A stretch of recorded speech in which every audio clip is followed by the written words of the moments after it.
Bonjour à toutes et à tous et bienvenue dans ce nouvel épisode de Tour Zéro.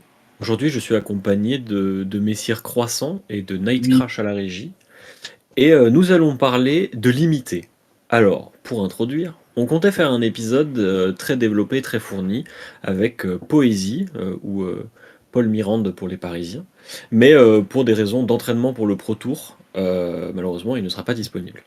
Ceci étant, on avait quand même très très très envie de parler du limité, de raconter entre autres les skirmishes et autres événements qu'on fait, et de rentrer un petit peu plus en détail dans les cartes ou les stratégies qui nous semblent intéressantes pour le draft surtout, un petit peu moins le scellé. Et du coup, on comptait partir de nos expériences et de notre semaine pour vous parler de toutes ces cartes qu'on pense être vachement cool, de ces stratégies qu'on aime bien, de ces petites interactions un peu marrantes qu'on a découvert. Et sur ce, mon cher Croissant, comment ça va? bah ça va bien. Merci, Et merci. comment s'est passée ta semaine? Raconte-nous. Est-ce que tu as joué aux cartes? J'ai joué aux cartes un petit peu. En plus, moi, j'étais pas là la semaine dernière, du coup, ça fait 2 semaines. Je crois qu'en gros, j'ai fait genre 2 drafts, un truc comme Mhm. ça. 3 drafts depuis la dernière fois que je suis passé. Deux. Bref, on s'en fout. Euh, L'idée étant que je ne m'en sors pas pour l'instant sur cette extension. Je suis beaucoup moins bon que sur Uprising. Le draft est beaucoup plus intéressant, mais aussi beaucoup plus dur. Et on redéveloppera pendant cet épisode, mais j'ai l'impression que t'es à la fois récompensé pour genre rester open et lire les signaux correctement, et qu'à la fois les signaux sont plus compliqués à lire, et que du coup, vu que t'es récompensé pour lire les signaux correctement, quand t'as une table de gens qui ont moins l'habitude de drafter, et je peux m'inclure dedans, parce que je suis pas du tout le meilleur drafter du monde, loin de là, bah du coup ça baise un peu tout parce que bah moi je me suis retrouvé à des tables où selon la composition des packs et selon genre les signaux bien ou mal lus et selon ce que les gens font et les forcings que tu peux avoir des fois de certains joueurs, je me suis retrouvé à être littéralement juste à droite d'un joueur de Ranger sur un des drafts que j'ai fait, alors que moi-même je draftais Ranger. Et du coup, bah, au pack 2, en fait, alors c'est normal que j'ai pas des trucs de fou, mais là, genre, dès le booster 1, il a pris la meilleure carte dedans et tout. Genre, j'étais en mode bon. Mhm. Enfin, dès le pick 1. En vrai, c'est à la fois dérangeant et à la fois pas trop dérangeant parce que s'il était un ou deux crans plus loin, ça aurait pas changé énormément non plus. Enfin, j'aurais eu un ou deux boosters avec une meilleure qualité, mais c'est pas. Voilà. Mais c'est vrai que j'ai l'impression que tu es à la fois dans un truc où tu es plus récompensé si tu lis correctement les signaux et qu'en même temps, du coup, les tables avec un niveau hétérogène sont beaucoup plus compliquées à naviguer. Et c'est un peu dommage. Mais bon, après voilà, je pense que c'est un truc que je devrais arriver à lisser aussi au fur et à mesure que je vais faire des drafts sur le set. Et, euh, et le format reste très cool à jouer parce qu'il y a plein de trucs qu'on va pouvoir développer qui sont vraiment super positifs. Mhm. Je suis Voilà. d'accord. Euh, Avant de parler un peu plus en détail de ces 2 drafts-là, sinon, ouais, non, à part ça, j'ai pas fait de partie, j'ai pas fait de tournoi parce que, bah, comme je le dis depuis maintenant plusieurs semaines, je bosse sur les créneaux où il y a des tournois de plus en plus. Et du coup, j'ai beaucoup moins le temps qu'avant de faire des trucs. Je prévois quand même de réussir à trouver des créneaux pour train un peu sur le nouveau format en construit parce que j'aimerais bien et normalement je vais avoir la possibilité d'aller faire le calling à Anvers en mai. Je vais peut-être essayer aussi de faire un Road to National. Du coup, voilà, je vais avoir des petites échéances d'ici un mois et demi pour lesquelles je vais avoir envie de me préparer un petit peu. Et sinon, voilà, je tâte d'autres jeux également à côté, parce que du coup, vu que j'ai moins le temps de faire des tournois de flèches, je fais un peu de One Piece, un peu de Magic, un peu de Speed Duel sur Yu-Gi-Oh!, des trucs à droite à gauche. Mhm. Et je pense que. Alors, ça commence à être un peu long, et là, j'ai envie de revenir tryhard Flesh and Blood. Mais je pense que j'avais besoin aussi, à un moment donné, de faire un petit break et de prendre un petit peu de recul sur Flèche parce que il y a une période où, notamment avant et juste après le Battle Hard Node que j'avais fait, dont on avait raconté un peu l'événement sur la chaîne, j'avais beaucoup train et j'avais fait une sorte de mini burn-out un peu du jeu et je pense que genre ça m'a fait du bien de jouer un peu moins. Et là, j'ai à nouveau envie de rejouer bien, de reprendre, de Ah, refaire des il y a games, de toujours retrain un et peu tout. des hauts et des bas, hein. Ouais, clairement, c'est sûr, c'est sûr. Et toi, du coup, avant que, comme je disais, que je raconte plus en détail mes drafts et qu'on dérive pour notre sujet principal, toi, ta semaine, Pilipiu, qu'est-ce que ça a donné? Alors, depuis, mardi dernier, je crois pas avoir eu l'occasion de faire d'autres tournois que les skirmishes de ce week-end. Ouais, je crois que Ok. c'est ça. Mais du coup, j'ai fait 2 skirmishes ce week-end, celui de Play-in et celui, du Cronies. Celui de Play-in était en blitz, on était 19 et j'ai réussi par un habile coup du sort à gratter une 8e place. Alors, Et à perdre en top 8. ouais, alors la 8e place déjà je la mérite pas vraiment, Dramatiquement. mais alors ma défaite en top 8 c'est encore pire. J'ai fait n'importe quoi. Ce qui est très amusant, c'est qu'en plus après la partie où j'étais en mode non mais c'était impossible de gagner, machin et tout, enfin j'étais pas vraiment comme ça, mais j'étais en mode vas-y c'est bon j'ai perdu, pas grave je m'en fous tu vois. Je raconte tout à Croissant et Croissant il fait mais t'avais gagné trou de balle et je fais ah bah dommage. Voilà, parce que j'ai affronté en quart de finale Kassai, et en tant que joueur de Kano, normalement c'est un match-up qui est assez favorable pour Kano, voire très favorable pour Kano. Et bon, la partie s'est finie littéralement tour 4, je crois, puisque très très vite mon adversaire a fait 6 coppers, et ensuite il a fait Blood Honor Ends, et il a fait bah, je t'attaque pour ton total de points de vie. J'ai fait ah, tu me forces un petit peu la main. Mais en même temps, moi j'avais mis un Blazing Aether en arsenal, donc bah, voilà. Mais dans ce tournoi, du coup, il y a eu 5 rondes. Alors, la première ronde, je perds contre Chain, parce que c'est un match-up qui est toujours très difficile. Spell Void 2, c'est infernal. Et puis, j'ai pas réussi à me dépatouiller pour avoir une séquence qui tue sans prendre trop de risques. Enfin, mon adversaire a joué très bien aussi, parce qu'il gardait des bleus en permanence, donc c'est très désagréable. Ensuite, j'ai affronté. Qu'est-ce que j'ai affronté? J'ai affronté Holdim, je crois. Bon, en tout cas, je sais plus dans quel ordre, mais j'ai affronté Holdim que j'ai réussi à battre, mais en faisant n'importe quoi avec ma Ah stack. oui, je me souviens de ça. Mais, Je suis mais passé. j'étais quand même content d'avoir réussi à faire une stack. Parce que c'est la première fois avec Kano que j'arrivais concrètement à savoir où étaient les cartes, où commençait ma stack, et qu'est-ce qui allait se passer quand j'y arrivais. Donc en vrai, j'étais pas mécontent de ma stack, mais je sais aussi que j'avais pas réussi. J'avais pas atteint ce moment où je sais qu'en ayant telle main, je vais gagner parce que je vais faire telle séquence qui est assurée de tuer. Mais j'étais content d'avancer un petit peu dans le pitch stacking parce que c'était un peu le truc qui me manquait. Ensuite, j'ai perdu contre Islander parce que j'ai fait n'importe quoi. J'aurais dû être discipliné et être carré, faire mon pitch stack, pas prendre de dégâts, bloquer quand il fallait bloquer, essayer de gratter mais prendre aucun risque. Et à la place, je sais pas, j'ai essayé de faire des trucs. À un moment, je lance des sorts pendant le tour de mon adversaire. Du coup, bah, il me regarde avec une main pleine, et puis moi j'ai plus de main, et il fait, bah, du coup, t'as pris 7. Et je fais, bah oui. C'est d'accord. Voilà, donc je perds, c'est mérité. Ensuite, j'ai fait un miroir de Kano qui était très drôle, parce que du coup c'était contre un autre joueur parisien qui a inspiré Messire Croissant, et qui après m'a inspiré aussi à jouer Kano. Et c'était vraiment très drôle parce qu'on s'installe et on est tous les deux en mode mais comment ça se joue ce match-up de merde?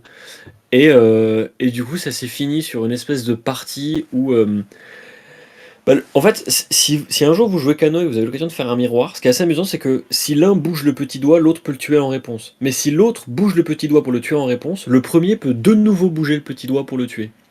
Et du coup, on était dans cette espèce de situation où si je m'exposais un petit peu trop, je prenais Blazing Aether et je mourais, mais si lui s'exposait trop, il prenait Blazing Aether et mourait. Et on savait tous les deux qu'on avait Blazing Aether, les ressources pour payer et l'occasion de tuer.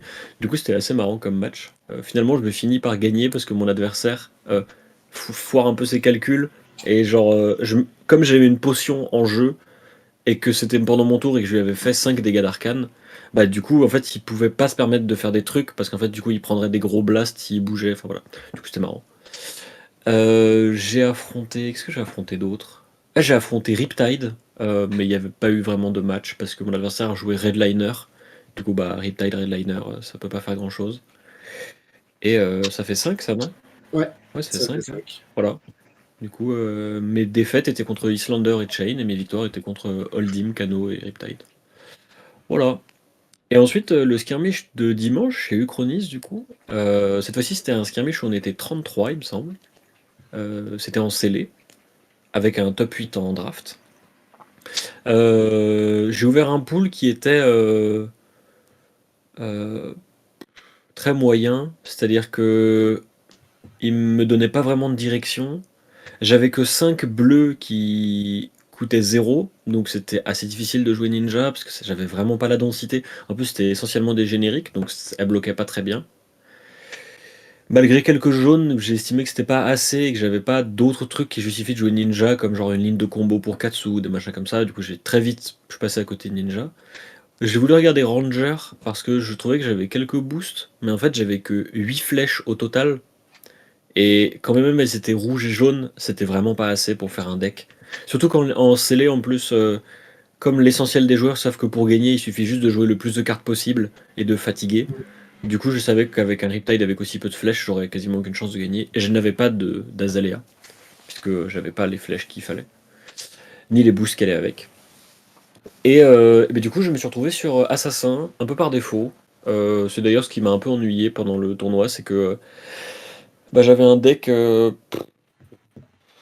pas exceptionnel, qui était pas mauvais en soi, mais juste qui était pas exceptionnel. Donc dès que mon adversaire avait un deck qui était meilleur que le mien, j'avais du mal à garder, à être à niveau quoi. Donc je me suis fait battre par un Arachni qui avait beaucoup beaucoup beaucoup de rouge, qui en plus c'est le champion de France qui m'a pété les genoux là. Je me suis fait battre par une Usuri qui jouait 42 cartes. Il y avait trop de cartes du coup. Et je me suis fait battre par une Azalea qui a très bien joué, la partie était vraiment très cool. Et il gagne parce que au cours de la partie, il a un piège, le Boulder Trap, qui réduit la défense d'un de mes équipements avec Blade Break de 1, et qui du coup m'empêche, quand j'ai 3 points de vie, de me protéger correctement d'une attaque à 6 Dominate. Voilà. Euh, C'était pas la raison pour laquelle j'ai perdu, mais je trouve ça amusant de dire que c'est vraiment genre ce truc-là qui m'a tué. Alors qu'en vrai, il avait pitch stack, il savait qu'il allait avoir la flèche. Moi, à un moment, j'ai eu une main qui était un peu variancée avec plein de DR d'un coup et rien d'autre, donc voilà. Mais c'était cool. Je finis avec 3-3. Je finis, je sais pas, 18ème, je crois, sur 33. Du coup, j'ai un héros, et voilà. De toute façon, j'y allais pour jouer aux cartes, donc j'ai joué aux cartes. Voilà. Et du coup, ce qui est très cool, c'est que j'ai récupéré les 3 héros du skirmish, puisque avec mon top 8 à play-in, j'ai récupéré Riptide et Arachni. Et avec ma participation, enfin ma 18ème place à Uchronie, j'ai récupéré Usuri. Voilà. Du coup, j'ai peut-être essayé de jouer Arachni, comme j'ai récupéré un Redback Shroud, un linceul à dos rouge. Euh, je me suis dit que j'allais essayer, parce que ça a l'air marrant de jouer pur redliner. Je pense que tu perds contre tous les wizards du monde, mais bon. Voilà. Ouais, faut ban Striders. Hein. En vrai, la Oui. méta en Blitz à play-in, c'était sur 19 joueurs, il y avait 5 5 canaux, Cano 2 et 2 Islanders. Islander. Et le top 8, il y avait 5 Wizards. Un taux de Voilà. conversion tout à fait honorable pour les magiciens. Et ouais, ouais. Moi ça me ferait un Ah, petit donc peu mal au c'est- cœur que Strider soit banni, mais parce que je joue Kano de manière un peu lointaine, et genre je joue le deck parce que je l'ai et parce que je trouve ça marrant. Mais oui, la réalité c'est que Striders a un impact tellement énorme que ça ferait probablement pas de mal au Blitz que ça dégage. Pour Oui. toutes sortes d'autres raisons Oui. liées au fait que c'est très fort, etc. Mais voilà. Ban les Striders. LSS nous entend, Suspendez-le ban Strider. suspendez-la Jusqu'à ce que jusqu'à Kano ce soit que Living Legend. et C'est-à-dire Islanders. jamais du coup, hein, vraiment, parce que Kano et Islander. ouais. Bon, mon chat croissant, je te propose que tu racontes un draft, celui qui te fait Ouais. plaisir, ou un truc, et qu'on en discute. Euh, je pense qu'on arrivera à broder et à raconter notre vie autour de ça sans trop de problèmes. Ouais, ça devrait le faire. Du coup, je vais parler un peu des deux en même temps, je pense, et quand t'as, ou même moi, quand on a des trucs qui nous viennent, on peut réagir dessus. Mais du coup, donc déjà, petit rappel pour les joueurs plus nouveaux, plus récents, qui sont moins, enfin qui connaissent pas ou peu ce format-là. Le draft, c'est un format où, alors du coup, c'est du scellé. Enfin, c'est du limité, donc dans le sens Mm. où on ne vient pas avec un deck qu'on a construit et nos propres cartes. On achète 3 paquets et on utilise le contenu de ces paquets et des autres paquets de la table pour faire notre deck. Alors, comment ça se passe? Donc, d'abord, les 8 joueurs à la table, puisque ça fonctionne par table de 8, ouvrent leur premier booster, choisissent une carte dedans, la gardent, puis passent le booster à leur gauche, et on fait ça jusqu'à ce qu'il ne reste aucune carte et que tout le monde ait drafté 14 cartes. Puis on fait pareil pour le deuxième booster de chaque joueur. Cette fois-ci, on tourne à droite, et le dernier, donc le troisième, on tourne à nouveau à gauche. Ce qui signifie que y a plein de petites subtilités qui viennent avec ça, dont on pourra reparler pendant l'épisode, mais globalement, contrairement au scellé, du coup, vous avez plus de choix sur ce que vous prenez, puisque vous choisissez les cartes parmi un plus grand pool de cartes dans les boosters, vous ne prenez pas tout. Mais du coup, ça veut aussi dire que comme on n'ouvre que 3 boosters, vous avez un pool qui est moins grand. Du coup, faut pas se foirer parce que si vous prenez 10 cartes Ranger et qu'après vous vous dites ah non, en fait, on va pas jouer Ranger et que vous devez prendre des cartes Ninja pour le reste du truc, si en fin de booster, par moment, il y a d'autres gens qui ont pris des Ninja et qu'il vous en reste plus sur certains boosters, vous risquez de manquer de cartes à mettre dans votre deck à la fin. Puisqu'il faut que vous ayez 30 cartes minimum pour faire votre deck. Ça, c'est pareil que pour le scellé. Du coup, voilà un peu pour les bases du draft. Moi, du coup, donc, un des drafts que j'ai fait, alors, en gros, je sais plus si j'avais déjà parlé dans l'épisode d'il y a 2 semaines, mais en gros, j'ai fait 3 drafts en tout. Un où j'ai drafté Assassin, un où j'ai drafté Ninja, et un où j'ai drafté Ranger. Donc, comme ça, c'est parfait, je connais tout. Il a fait un draft de chaque, quoi. Il sait tout. C'est ça, I know it all. Le draft Assassin, j'ai fait 3-0. Le draft... Bon, les 2 autres, en fait, j'ai fait 1-2. Est-ce qu'il y aurait un pattern? Moi, je pense que oui. Alors, la première chose que je veux dire, c'est que je pense que, comme pour le scellé, les decks Ranger et Ninja sont beaucoup plus dépendants du nombre de personnes à la table et de la qualité des boosters que tu ouvres et du bon choix en tant que joueur que tu fais à chaque booster sur la carte que tu prends pour être des pics de bonne qualité. Là où Assassin, je trouve que c'est beaucoup plus facile de genre il y avait une générique qui a une grosse stat, let's go. Il y a ça, let's go. Et en fait, un deck Assassin, même si t'as par exemple que 6 ou 8 stealth, ça peut fonctionner. Ce sera pas le meilleur deck de la table, mais ça peut fonctionner. Un deck Ranger avec genre 8 flèches, en général, ça fonctionnera pas. Ça marchera pas.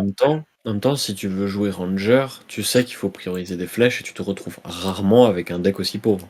Bien sûr, bien sûr. Je parlais aussi avec le parallèle pour le CD. Mais du coup, voilà, donc l'idée, c'est que le premier constat, et je pense que tu seras d'accord, Pilipiu, c'est que pour moi, Ranger et Ninja sont des classes qui sont beaucoup plus dépendantes d'éléments particuliers que peut l'être la classe Assassin.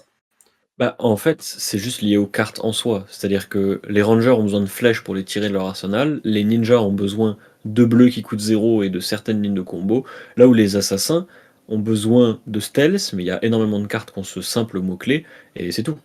Le reste, il leur suffit d'avoir des ressources et des cartes, quoi. Oui, mais ce que je veux dire, pas de restriction chez les assassins. Oui, c'est ça. Du coup, je suis d'accord avec toi. Justement, mais c'est aussi le fait que, genre, pour moi, les assassins, c'est la classe qui va le mieux profiter de la plupart des génériques, par exemple, aussi, tu vois. Genre, parce que... En fait, ce qui est paradoxal, c'est que, tu vois, genre Rabble rouge, qui est exceptionnel dans toutes les classes, à mon avis, sera meilleur chez les Rangers. Mais les assassins ne subissant chez pas... Azalea spécifiquement. Ouais, enfin, chez Azalea... Bon, même chez Riptide, hein, genre... Oui, c'est vrai, chez Riptide aussi, mais... Parce que tu reload et tout, mais... Ouais, en fait, le truc, c'est que les assassins, ils vont aimer Rabble rouge juste parce que la carte est bonne en soi. Genre, elle présente juste des stats. Alors, ça, je suis d'accord. Mais si tu prends, par exemple, toutes les 2 pour 6, elles sont beaucoup plus simples à jouer dans des patterns pour Usuri notamment, mais aussi pour Arachni, que pour un Ranger. Parce qu'en général, faire une attaque à 2/6 pour un Ranger, c'est ne pas faire une flèche. Ouais, je suis Pour les d'accord. ninjas, c'est pas forcément les stats qui correspondent, c'est pas des cartes qui ont combo, c'est pas des cartes qui avancent ton plan de jeu, etc. Tu vois. Donc c'est plus dans ce sens-là où je trouve que c'est plus simple d'avoir un deck avec beaucoup de génériques dans Assassin que dans les autres classes. Et en même temps, tu noteras aussi que Assassin, c'est la classe qui, dans la répartition des boosters, a le moins de cartes. Donc c'est logique aussi, Et, parce que sinon et il du y coup, ça aurait. va avec le fait que beaucoup des génériques sont bien pour les assassins. Yes. Et du coup, tu retrouves un peu comment dire. Enfin, tu vois, tu rééquilibres, on va dire, le taux de cartes de cette manière-là. Et ça, c'est assez bien trouvé. Mais du coup, donc, la draft Assassin, on était 2 à la table sur Assassin. Je me suis lock assez tôt. Je crois que j'ai dû prendre genre un Rabble rouge en premier. Et assez vite, j'ai pris une bonne carte Stealth. Je crois qu'au début, j'ai plutôt pris. Alors, quand il y avait des Isolate, je prenais des Isolate parce que je me disais c'est vraiment un cran au-dessus pour Usuri, contrairement aux autres. Mais après, dans l'absolu, quand il y avait des Prowl rouges ou des Stealth rouges au-dessus de Stealth jaune, par exemple, bah, je les prenais parce que je me disais Prowl, c'est meilleur dans. Enfin, en fait, pardon, je recommence. S'il y avait Isolate ou Prowl, c'est ce stealth-là que je prenais au-dessus d'un autre. Parce que c'est des stealths qui, si j'en avais plusieurs, me donnaient une direction pour mon deck après, sur le héros que j'allais jouer, mais qui, dans l'absolu, si j'avais qu'un seul Prowl sur tout mon pool, par exemple, je pouvais toujours jouer Usuri parce que ça reste une stealth que je peux swap. Prowl, pour rappel, c'est la carte qui, je crois en français, c'est rodé, si je dis pas de bêtises. Ouais, Et en s'accroupir. gros, ouais, peut-être. Et en gros, c'est la carte qui dit la prochaine carte qui a le mot-clé stealth que vous jouez cette combat chain ou ce tour, j'ai un Ouais, doute, mais combat c'est pas chain. très C'est grave, chaîne de combat. a plus 1. Et du coup, pourquoi c'est pertinent de rappeler ça? Comme pour Isolate, isolé en français évidemment, qui a le mot-clé Dominate. Pourquoi c'est pertinent de les rappeler? C'est parce que Dominate va être quelque chose qui va très bien fonctionner avec la capacité d'Usuri, parce que du coup l'adversaire ne va pas pouvoir mettre 2 cartes pour bloquer en prévision de l'attaque qu'on mettrait et pour nous empêcher de passer des dégâts avec la réaction d'Usuri. Et de l'autre côté, Prowl ne sert à rien entre guillemets dans Usuri parce qu'on va jamais faire 2 attaques avec Stealth puisqu'on n'a pas Go Again. Alors qu'avec Arachni, on donne Go Again à Prowl et du coup on peut faire une deuxième attaque et profiter de Prowl. Du coup, mon plus gros takeaway de cette draft-là, alors déjà c'est qu'on était 2 assassins à la table, du coup j'ai eu 15 stealth et j'avais un deck où il y avait que 4 cartes qui bloquaient pas à 3 dedans. Donc Ouais, genre, c'est bien ça. c'était trop bien. Ensuite, la deuxième chose, et je l'avais déjà dit pour les scellés, c'est que je trouve les assassins, grâce à leurs armes et le fait qu'ils n'ont pas besoin d'une zéro cost, contrairement aux ninjas, pour que leurs armes aient go again, je les trouve hyper flexibles dans le nombre de cartes par main qu'ils peuvent jouer. Et je trouve qu'ils ont toujours un truc à faire avec leurs cartes dans leurs mains, ou presque. Et c'est vraiment agréable en termes de play pattern quand tu es à la table, parce que peu importe si l'adversaire te force à bloquer beaucoup ou pas, tu auras un tour et tu pourras faire des choses. Et la dernière chose, c'est que si vous souhaitez draft assassin, ou si vous êtes lock relativement vite parce que vous avez vu des bombes, ce qu'on appelle des bombes, c'est par exemple les shakedowns, la spécialisation de Usuri ou ce genre de choses, et que du coup vous vous loquez pendant ce draft-là sur assassin assez tôt, prenez les Prowl et les Isolate au-dessus des autres stealths, de manière générale, de mon point de vue en tout cas, parce que si vous voyez genre 5 Prowl au total, ça va plus vous orienter sur Arachni, et c'est des très bonnes cartes pour Arachni. À l'inverse, si vous voyez 5 Isolate, c'est excellent pour Usuri, et dans un cas comme dans l'autre, c'est des cartes qui restent OK de l'autre côté, parce que Isolate, bah, ça aura quand même Go Again, et avec une réaction, ça peut aider à passer des dégâts en fin de partie. Et de l'autre côté, Prowl, c'est toujours une carte qui, avec le mot-clé furtivité, pourra être swap pour la réaction d'Usuri, donc ça fonctionnera quand même. Du coup, voilà, c'est un peu les conseils que je donnerais. Et je dis ça aussi parce que je pense que il y a beaucoup de nouveaux joueurs qui, surtout en début de format, vont peut-être arriver en draft et se dire ok, là je vais draft telle classe, et pas forcément être réceptif très bien aux signaux ou quoi que ce soit, parce que c'est très dur de rester open, de lire les signaux. Et du coup, je pense qu'il y a beaucoup de gens qui vont juste se dire, bah, j'arrive et, entre guillemets, je vais forcer telle classe parce que c'est ça que je maîtrise, c'est ça que je sais à peu près faire. Et c'est là où je sais que j'aurai un truc qui me permettra de jouer au jeu, en fait, sur les 3 parties que je vais faire dans le tournoi. Mmh. Après, pour revenir sur les furtivités qui seraient intéressantes, je trouve que Infect est la moins pire de toutes les autres. Infect, c'est infecté en français, c'est Ouais, celle qui met un Blood Rot Pox. Parce que tu joues Usuri ou Arachni, c'est toujours une stealth sur laquelle tu as envie de mettre des AR, et genre, t'as pas envie d'être ouais. touché par ça, donc de toute manière, tu vas la bloquer assez souvent. Mais moi, il y a un truc surtout que j'ai remarqué avec les assassins, et qui fait écho à un des drafts que j'ai fait où j'ai forcé assassin comme un animal, et où je me suis retrouvé avec un pack qui était pas exceptionnel, mais bah, qui marchait quoi. Ouais. C'est un draft où on m'a passé énormément de destructive délibération. Alors, je crois Mm. qu'en français, c'est genre révélation destructrice, un truc comme ça. Je sais plus. C'est avec Ouais. un pélo qui se prend la tête et qui a plein de couleurs. Qui Et donc, on ressemble en un a peu à. passé 3 en jaune. Ah oui, Et t'en avais parlé. Ouais, t'en avais parlé. ouais.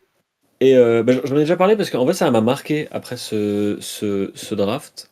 C'est à quel point. Alors, déjà, il y a un truc que je trouve important, c'est que dans ce format, il n'y a aucune carte qui coûte 3 ressources à jouer.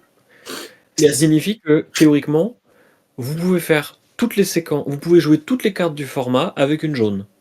Ce qui Mm. signifie que les bleus n'ont pas de valeur fondamentalement ajoutée par rapport aux jaunes en fait. Ce qui n'est pas Sauf le si cas vous faites d'autres plusieurs formats. choses dans un tour, Oui, voilà. évidemment. Genre, Mais par exemple, un sauf coup de si, dague avec toujours. assassin et un spring load qui est une attaque qui coûte 1.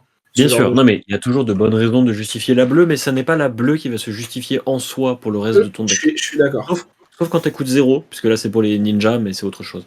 Et du coup, Destructive Délibération jaune, bah, c'est une carte qui coûte 2, qui tape à 4, qui bloque 2, et qui dit quand elle touche, crée un jeton Ponder. Et en fait, la carte était trop bien dans mon Usuri parce que, comme elle était jaune, elle me permettait de payer les dagues, mais elle me permettait aussi de jouer toutes les autres cartes de mon deck. Mm. Comme elle tapait à 4, elle était pertinente à jouer tout court de la main, parce qu'en fait, elle présentait un breakpoint dans un format Ouais. où bloquer 3 c'est assez compliqué. Et en plus, elle était pertinente à swap sur Usuri, parce que du coup, comme elle avait ce petit point en plus, bah, en fait, il n'était pas déconnant du tout de la mettre en jeu et genre de toucher et de faire un Ponder token. Et du coup, le fait que j'en ai 3, qu'elles soient aussi flexibles, que j'ai jamais été gêné pendant les parties que j'ai faites de les pitcher pour les revoir plus tard, ou de Mm. les swap comme un animal, ou même de les jouer tout court, bah du coup, en fait, euh, ces 3 exemplaires m'ont vraiment fait ressentir ce côté, genre, ce dont tu parlais, des assassins qui est ultra flexible, où Ouais. en fait, tu peux te contenter de beaucoup de cartes, en fait. Et c'est ça, en vrai, je trouve qui est marquant avec Assassin, c'est que tu peux te contenter de cartes. Mm. Genre, il peut y avoir des cartes dans Ouais, ton clairement. deck où t'es en mode, bah, je les ai, en fait, juste elles vont marcher. Genre, En fait, je vais faire des trucs avec. il y a évidemment des cartes qui sont meilleures que d'autres. Mhm. Les stealths rouges, quand tu joues Arachni, d'autant plus que quand tu joues Usuri, sont évidemment meilleurs. Isolate pour Usuri, c'est une meilleure carte. Prowl, comme on a dit, etc. etc., etc. Les attaques réactions sont des très bonnes cartes aussi. Mais effectivement, genre, même, tu vois, un truc qui, au départ, quand on l'avait vu, on était en mode, genre, ça a l'air nul, c'est Festi Locals. J'ai aucune idée Ouais. du nom français. Je suis désolé parce que, en C'est, plus, attends, j'essaie de c'est, penser. je crois que Ouais. ah punaise, le texte est un peu marrant parce que c'est genre des locaux revêches ou locaux rétifs, je sais plus quoi, genre c'est Ok. genre des autochtones pas contents. Ok. En tout cas, c'est une carte qui est générique, qui en rouge attaque pour 3, coûte 0, bloc 2, et qui dit si elle est défendue par une carte action, elle a plus 2. Et je fais ce rappel-là parce que je mets une petite parenthèse, mais on a eu des gens qui nous ont dit récemment, suite aux derniers épisodes, qu'on pourrait essayer de faire un peu plus le travail de donner les noms des cartes en français ou d'être un peu plus général là-dessus. Donc on essaye de le faire, même si effectivement dans les réponses qu'il y a eu à ce message, il y avait également que la plupart des gens qui ont commencé avec l'anglais connaissent les noms en anglais et pas les noms en français. Et par exemple, à titre personnel, c'est mon cas. Et je suis capable de citer une grande partie des noms de toutes les cartes du jeu en anglais. Je connais quasiment tout. Mais en français, Je n'en ai aucune idée et il y a genre très peu de noms de cartes que je connais. Du coup, je m'excuse, on va essayer de faire ce travail-là et cet effort. Mais on ne pourra pas garantir de le faire tout le temps parce que, un, c'est une plus grande charge de travail et deux, des fois, on n'a juste pas forcément les connaissances pour à l'instant T. Bah, Et c'est sur un surtout épisode que comme ça où on va parler de beaucoup de cartes, c'est dur de toutes les apprendre avant, etc. Donc voilà. c'est surtout que moi qui utilise une galerie visuelle en même temps que je parle et que cette Oui, galerie visuelle n'existe qu'en et que anglais, en anglais, du coup, je c'est suis en ça. mode: «Allez, c'est quoi le nom en français, là?» C'est ça aussi. Mais on y pense, on a noté et en vrai, C'est ça, moi, je vais on essayer de a faire pris attention. note. Après, On moi, a... j'avoue, je m'amuse à faire des trades à la con, du coup, quand je tombe sur des cartes, hein, genre, Et, ça, je trouve ça trop. et du coup, donc Et du pour coup, fermer Fisty cette Locals. parenthèse, et voilà, pour fermer cette parenthèse, Festilocals, qui était une carte qui, enfin, quand on l'avait regardée au début, c'était pas du tout une carte qui avait impressionné. Je pense que peu de gens étaient impressionnés par cette carte. Elle n'a pas go again, c'est voilà, c'est un peu rompiche. Bah en fait, si tu la swap avec Usuri contre quelqu'un qui a déjà défendu avec une carte, ou que tu la joues après des go again en fin de chaîne contre quelqu'un qui est à genre 2 points de vie, bah la carte elle devient tout de suite genre bien Ah meilleure. ouais. Elle est Et super pour gratter à la fin, en fait. c'est ça. Et je trouve que comme on l'a dit en plus dans Assassin, tes armes ont go again naturellement. Dans Usuri, dans Arachni, pardon, ta première attaque peut avoir go again. Dans Usuri, tu peux swap des trucs et tout. Et du coup, en fait, c'est entre gros guillemets, je trouve, très dur de ne pas trouver une façon d'utiliser une carte, quelle qu'elle soit dans Assassin. Mmh. Ouais, je suis Comme on d'accord. a dit, évidemment, il y en a des Il meilleurs y, que il y en a d'autres. quand même, il y en a quand même. Voilà. Pour moi, il y a une carte. Parce que tu vois, genre, tu prends toutes les génériques du format, tu peux toutes Ouais. leur trouver une utilité, quelle que soit la couleur. Par Ouais. exemple, Fisty Locals, la rouge et la jaune sont très bien pour présenter des points de dégâts, parce qu'elles vont être assez agressives. Et en même temps, la bleue, c'est une bleue qui coûte 0. Du coup, elle sera Ouais. toujours bien pour les ninjas, parce qu'elle paye les Kodashi. Mais tu vois, il y C'est a clair. une carte, moi, que je trouve assez décevante, et j'essaie de la jouer à Attends, chaque fois. attends, je vais regarder la galerie, j'essaye de trouver. Ah, vas-y, essaie de deviner quelle carte je trouve assez C'est décevante. une C'est une générique, hein. générique. Ouais, c'est C'est une une générique. générique. On va essayer. On fait. Otal n'est pas là pour nous faire une petite devinette, donc on fait des Mais un devinettes peu à notre comme. manière, hein. Voilà. De toute façon, on vous l'a toujours dit, ce podcast, c'est de la discussion entre nous de manière chill. Est-ce que c'est une générique qu'on voit tout le temps, donc c'est commune ou rare? Oui, c'est une commune en l'occurrence. C'est une commune. Qu'est-ce que ça peut être? En vrai, je sens qu'on va pas être d'accord parce que si c'est une générique commune, Moi, il y en a une que je trouve décevante. Genre, à chaque fois que je l'ai, j'arrive pas à l'aimer. J'essaie de la jouer, mais à chaque fois, elle me alors déçoit. soit c'est Sick Horizon parce que tu joues pas Ranger, soit c'est Springload et on va pouvoir en discuter parce que je suis pas d'accord. Bah, moi, c'est ni l'une ni l'autre. Sick Horizon, je Ah la ouais? trouve super cool. Que tu joues Redliner ou pas, genre la rouge, elle sera toujours C'est bien. Les autres nul. couleurs, je suis moins convaincu, mais c'est ok pour les ninjas. Ah, Springload, c'est j'aime pas quoi? la bleue, mais les deux autres couleurs, je les trouve Springload, très j'aime pas bien. la bleue, mais elle est bleue. Donc c'est ok, Oui, ça te fait une carte de oui, oui. ressources, genre. Mais la rouge et la jaune, au moins, elles montent à 4 et Ouais, à ouais, ouais. 5. Du coup, elles La rouge s'inscrivent et la bien jaune dans sont les des très patterns. bonnes cartes, je trouve. Surtout dans des Ouais. decks comme Assassin qui ont des Goegan avant, Et ou surtout que Ninja qui la, ont des la rouge et Goegan la aussi. jaune, ce qui est trop bien, c'est que tu peux vraiment genre garder une bleue et faire Ouais, coup de dague into Springload et ça présente pas mal de dégâts. ouais, c'est vraiment pas dégueu. Bah, la carte, si tu veux, c'est Freewheeling Renegades. En français, c'est genre Ah oui, oui. renégat à deux roues, je sais pas. Mais cette carte-là, il y a rien qui va. Genre, en fait, à chaque fois que je l'ai, je suis pas content de l'avoir. Genre, j'ai pas envie de la mettre sur Usuri. Elle présente des chiffres ok théoriquement après une dague, mais même à ce moment-là, c'est pas ouf. Elle coûte pas 0, du coup elle va jamais payer pour les Kodashi, elle bloque 2, donc t'as pas envie de bloquer avec. En fait, t'as pas envie de la jouer, t'as pas envie de la piquer parce que tu veux pas la revoir, Mm. t'as pas envie de bloquer avec parce qu'elle bloque mal. Genre, et à chaque fois que je l'ai, je suis en mode, mais j'en veux pas en fait, genre dégage. En vrai, je Et suis c'est peut-être d'accord. la seule commune qui, moi, me plaît pas. Alors, je suis d'accord et en même temps, je trouve que c'est une carte qui Peut-être qu'on a juste pas donne découvert un son potentiel intérêt aussi. à bloquer pour l'adversaire et du coup, il y a des match-ups où, Ouais. genre Oui, tu contre les crames des Ninja par cartes, exemple, où tu vois, t'attrapes la fatigue. c'est bien de faire soit des gros stats, soit de forcer des cartes. Mais je suis d'accord que c'est celle qui, après avoir joué avec, a l'air la moins bonne et que, genre, vraiment, quand je suis en draft ou en CD, c'est potentiellement la dernière que je mets dans le deck dans les génériques. Ouais, Je moi suis c'est assez. ça, genre. C'est Je un peu genre, ah suis. merde, faut que je rajoute des cartes. Bon. C'est à la Ouais, fois il y la a un peu première ce à être côté. enlevée et la dernière à être ajoutée. Ouais, Mais. ouais, il y a un peu ce côté. Je suis d'accord. Mais sinon, toutes les autres, euh, notamment dans Assassin, sont assez flexibles. Je vais enchaîner, sauf si tu as des choses un peu à rajouter, mais on pourra revenir sur la classe assassin par la suite. Mais je vais enchaîner un peu sur le deuxième draft que j'ai fait, qui était du coup un draft où j'ai drafté Benji. Alors du coup Ninja, parce qu'en vrai j'étais un peu open sur les deux, mais voilà. C'était celui où j'étais là et où je fais Ouais, comme toi, du coup? ouais. C'était Ok. celui où tu étais là, où tu as forcé Ninja aussi, où on avait Je sais Marcelin pas, qui forçait Ninja j'ai aussi. forcé Ah, vous Ninja, avez tu te forcé. fiches de moi? Tu Vous avez te fiches de forcé, vous avez moi. forcé. Gros, j'étais à l'opposé de la table. Tu peux pas me Non, dire que mais j'ai forcé quand je suis à non, mais l'opposé de la table. c'est pas parce que t'as Wonder Whisper Pose dans un booster que. Non, Mais bref. on était booster 3. On était booster 3, gros. J'avais Je choisi de jouer sais, Ninja je depuis la sais. fin du booster 1. Qu'est-ce qu'il raconte, Je lui? troll, je troll. Euh, le problème que j'ai eu avec ce draft, dans lequel j'ai fait un 2, c'est que Moi, je sais d'où vient ton problème, en vrai, sur ce draft. Genre, j'ai une idée, en plus. En vrai, je pense que juste. J'ai voulu rester un peu trop flexible sur jouer Benji ou Katsu.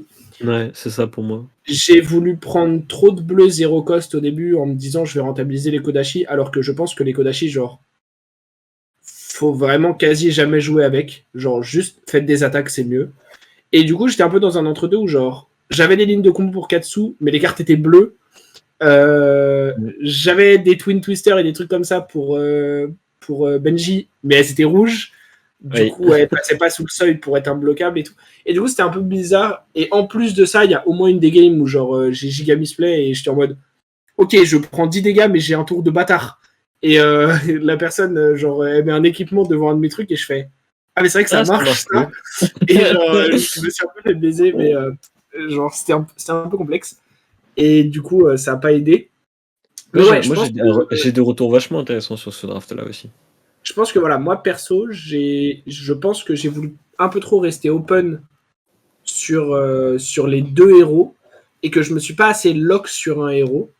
Euh, et contrairement à Assassin, où comme on peut vraiment rentabiliser les génériques, etc., et que au final, les play patterns sont entre gros guillemets relativement similaires à plusieurs niveaux entre les deux héros, et que tu peux kind of jouer Usuri comme tu jouerais Arachni et inversement, un peu.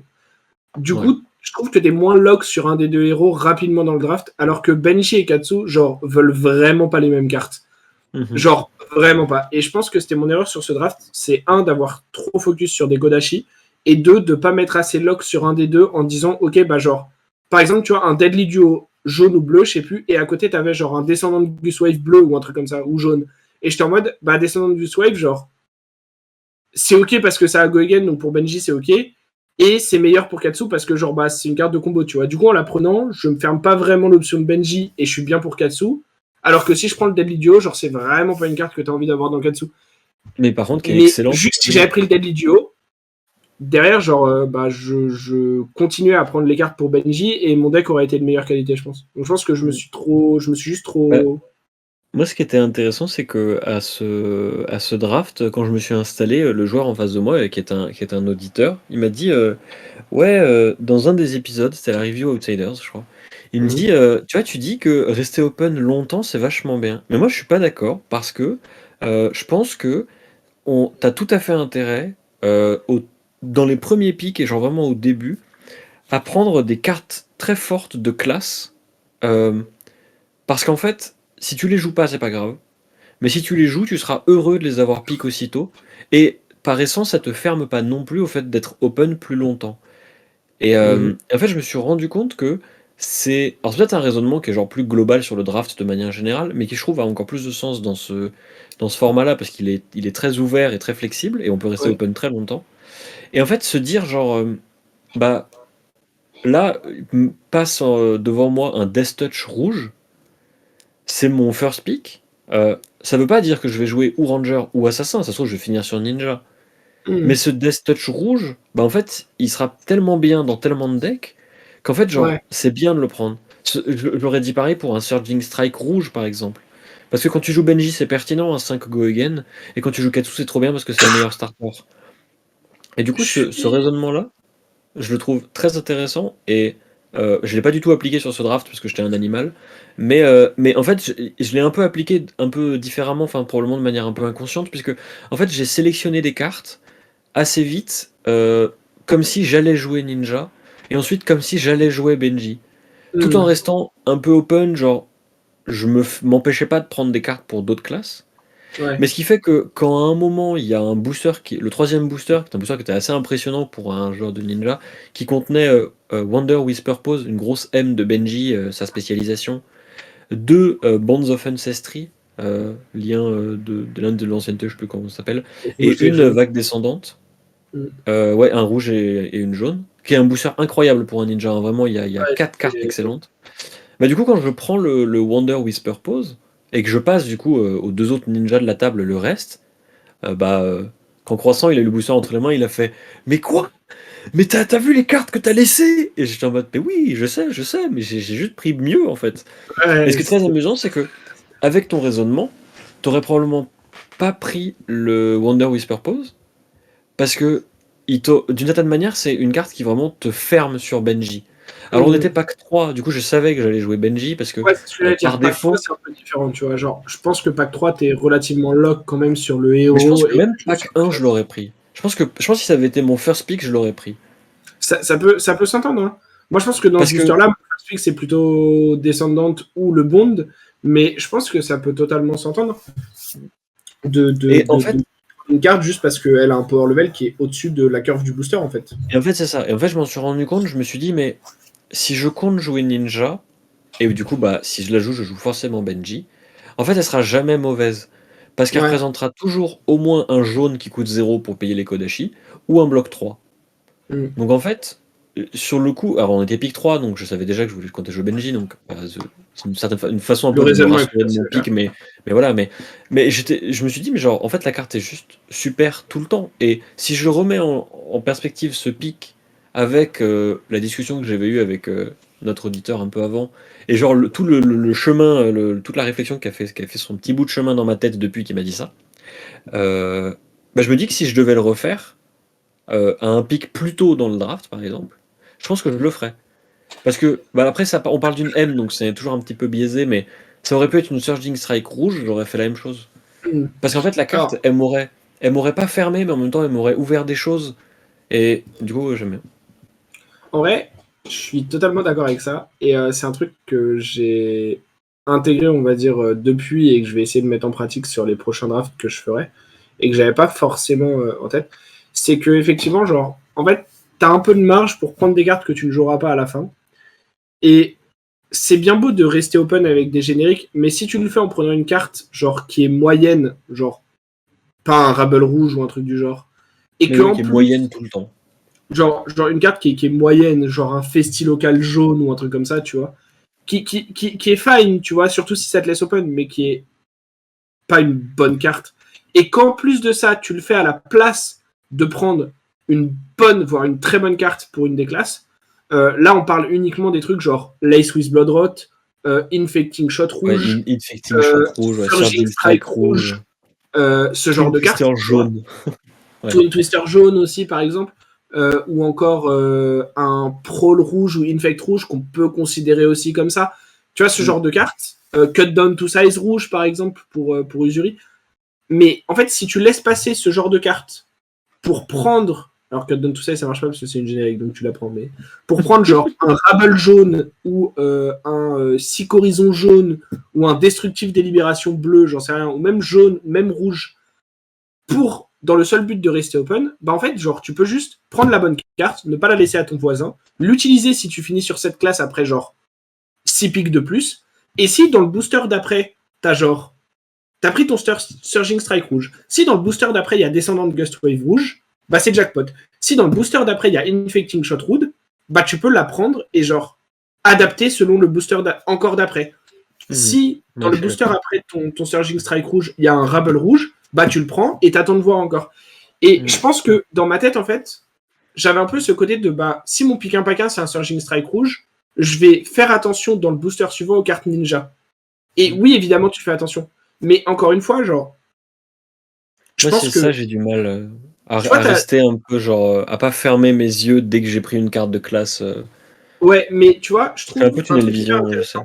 Un truc hyper intéressant sur un Discord de train où il y a des Français, des Belges et tout ça, où je suis. qui en ce moment font pas mal de drafts pour s'entraîner, notamment pour le Pro Tour. Il y a un truc qui a été dit, je donne pas trop de détails et je cite pas de nom parce qu'on veut pas faire sortir des informations, mais c'était un peu en réponse à toute la polémique qu'il y a en ce moment sur Twitter sur mais on peut pas lire correctement les signaux dans les boosters parce que selon les print runs japonais ou belges, le nombre de cartes dedans, de classes, etc. est différent et t'as des boosters où genre dès le pick 1, pack 1, tu peux avoir 0 carte d'une classe, c'est ultra bizarre, bref. Et donc t'as beaucoup de joueurs qui se plaignent parce que ça enlève un des skills de la draft. Et il y a quelqu'un qui, je trouve à juste titre, disait mais plutôt que de toujours focus sur ce qui manque dans le booster, focus aussi sur ce qui reste. Et là où je dis que je trouve ça intéressant, c'est que, imaginons, dans le premier booster que vous ouvrez, votre pick 1, c'est un Surging Strike rouge. Parce que, comme on vient de dire juste avant, les génériques sont pas forcément super, les autres cartes de classe sont pas hyper bonnes, et donc vous vous dites, Surging Strike, c'est vraiment genre la meilleure carte du pack, et c'est une carte qui, même si je vais pas forcément me lock dessus, soit je la deny, soit si au final je joue Ninja, c'est une carte que je serais toujours content d'avoir parce qu'elle est extrêmement forte. Donc vous prenez votre Surging Strike rouge. Et que dans le booster d'après, vous voyez certaines cartes, plutôt que de vous dire, ok, j'ai pris un Surging Strike rouge, je vais regarder les cartes Ninja et vous dire, ok, il y a une, je sais pas, par exemple, une descendante Gustwave bleue. Et vous dire, descendante Gustwave, ça va bien avec Surging Strike, j'ai déjà un Surging Strike, c'est bien dans le Katsu, je peux prendre ça. Mais peut-être que dans le même booster, il y avait un Infecting Shot rouge. Et que dans le booster d'après, il y a un autre Infecting Shot rouge, mais que par contre, il n'y a vraiment pas de carte ninja. Là, le descendant de Gustwave, ça devient un mauvais pick. Et mon point, c'est de dire, c'est pas parce que vous avez pris une carte d'une classe, ou générique, ou ce que vous voulez, qu'il faut forcément prendre dans le ou les 2-3 boosters suivants, faut prendre une carte de la même classe si c'est pas une carte assez bonne. Si dans le booster d'après Surging Strike, vous avez un descendant Gustwave rouge, prenez-le tout de suite. C'est une excellente carte. Si elle est bleue, est-ce que c'est une carte qui est suffisamment forte de par sa synergie avec Surging Strike pour justifier de ne pas prendre autre chose dans le booster juste parce que vous avez déjà pris un Surging Strike? Et moi, je pense que inconsciemment, dans ma tête, la réponse était toujours oui et c'est ce que je faisais. Et je pense que c'est une erreur. Ouais, je suis d'accord. Mais moi, je sais que c'est ce qui m'arrive assez souvent dans un draft. Mais moi, je sais que c'est une crainte. Enfin, c'est une peur de pas avoir des cartes à la fin et de devoir mettre des Cracked Bobble dans mon deck. Je sais que c'est la raison pour laquelle j'ai tendance à rester open assez longtemps et vraiment à sélectionner la classe où je vois qu'il y a des cartes qui arrivent et où je vais pick des trucs parce que je veux avoir un deck complet. Je comprends. Et en fait, le fait se libérer un peu de ce truc-là et être en mode je vais faire avec ce qu'il y a dans le booster, je vais ajuster et prendre des bonnes cartes et en fait me fixer peut-être plus tard sur une classe spécifique associée aux bonnes cartes que j'ai déjà sélectionnées. Ça, c'est un truc que j'ai encore du mal à faire. Mais je pense que ça vient avec l'expérience aussi. C'est pour ça que c'est des takes qui viennent de joueurs plus expérimentés en draft que nous. Clairement. Et qu'en fait, qui ont beaucoup de sens, en fait. Et ce que je trouve assez intéressant aussi avec ce format, c'est que, comme c'est un format qui permet aux joueurs d'être open assez longtemps, c'est aussi un format qui punit les joueurs qui sont restés open très longtemps. C'est-à-dire que j'ai fait une draft où je me suis retrouvé sur Riptide, parce que après avoir fait 6 picks très open, à prendre juste des bonnes cartes dans le booster et tout, en fait, je me suis retrouvé avec que des cartes moyennes de classe. Mais en fait, avec des boosters où il n'y avait plus que des cartes de classe. Donc en fait, j'avais pas vraiment le choix. En fait, j'étais obligé de prendre une carte de classe. Et j'étais obligé d'en prendre qui était pas ouf. Parce qu'en fait, d'autres joueurs avaient pris des bonnes cartes de classe plus tôt. Et c'est normal, parce qu'en fait, ils avaient pris la bonne carte du booster. Là où moi, j'avais choisi de prendre une carte générique. Et peut-être je l'avais fait trop longtemps. Et peut-être qu'à un moment, j'ai choisi de prendre un Come to Fight jaune, alors que j'aurais dû prendre un gros truc de ninja pour Benji ou un truc comme ça. Et je pense que maintenant, je ferai plus attention en draftant à ce truc-là. Et je pense que on a un peu tendance à ajouter de la valeur à une carte sous prétexte qu'elle nous maintient open, alors qu'en fait, il vaudrait peut-être mieux prendre juste une bonne carte. Sans que...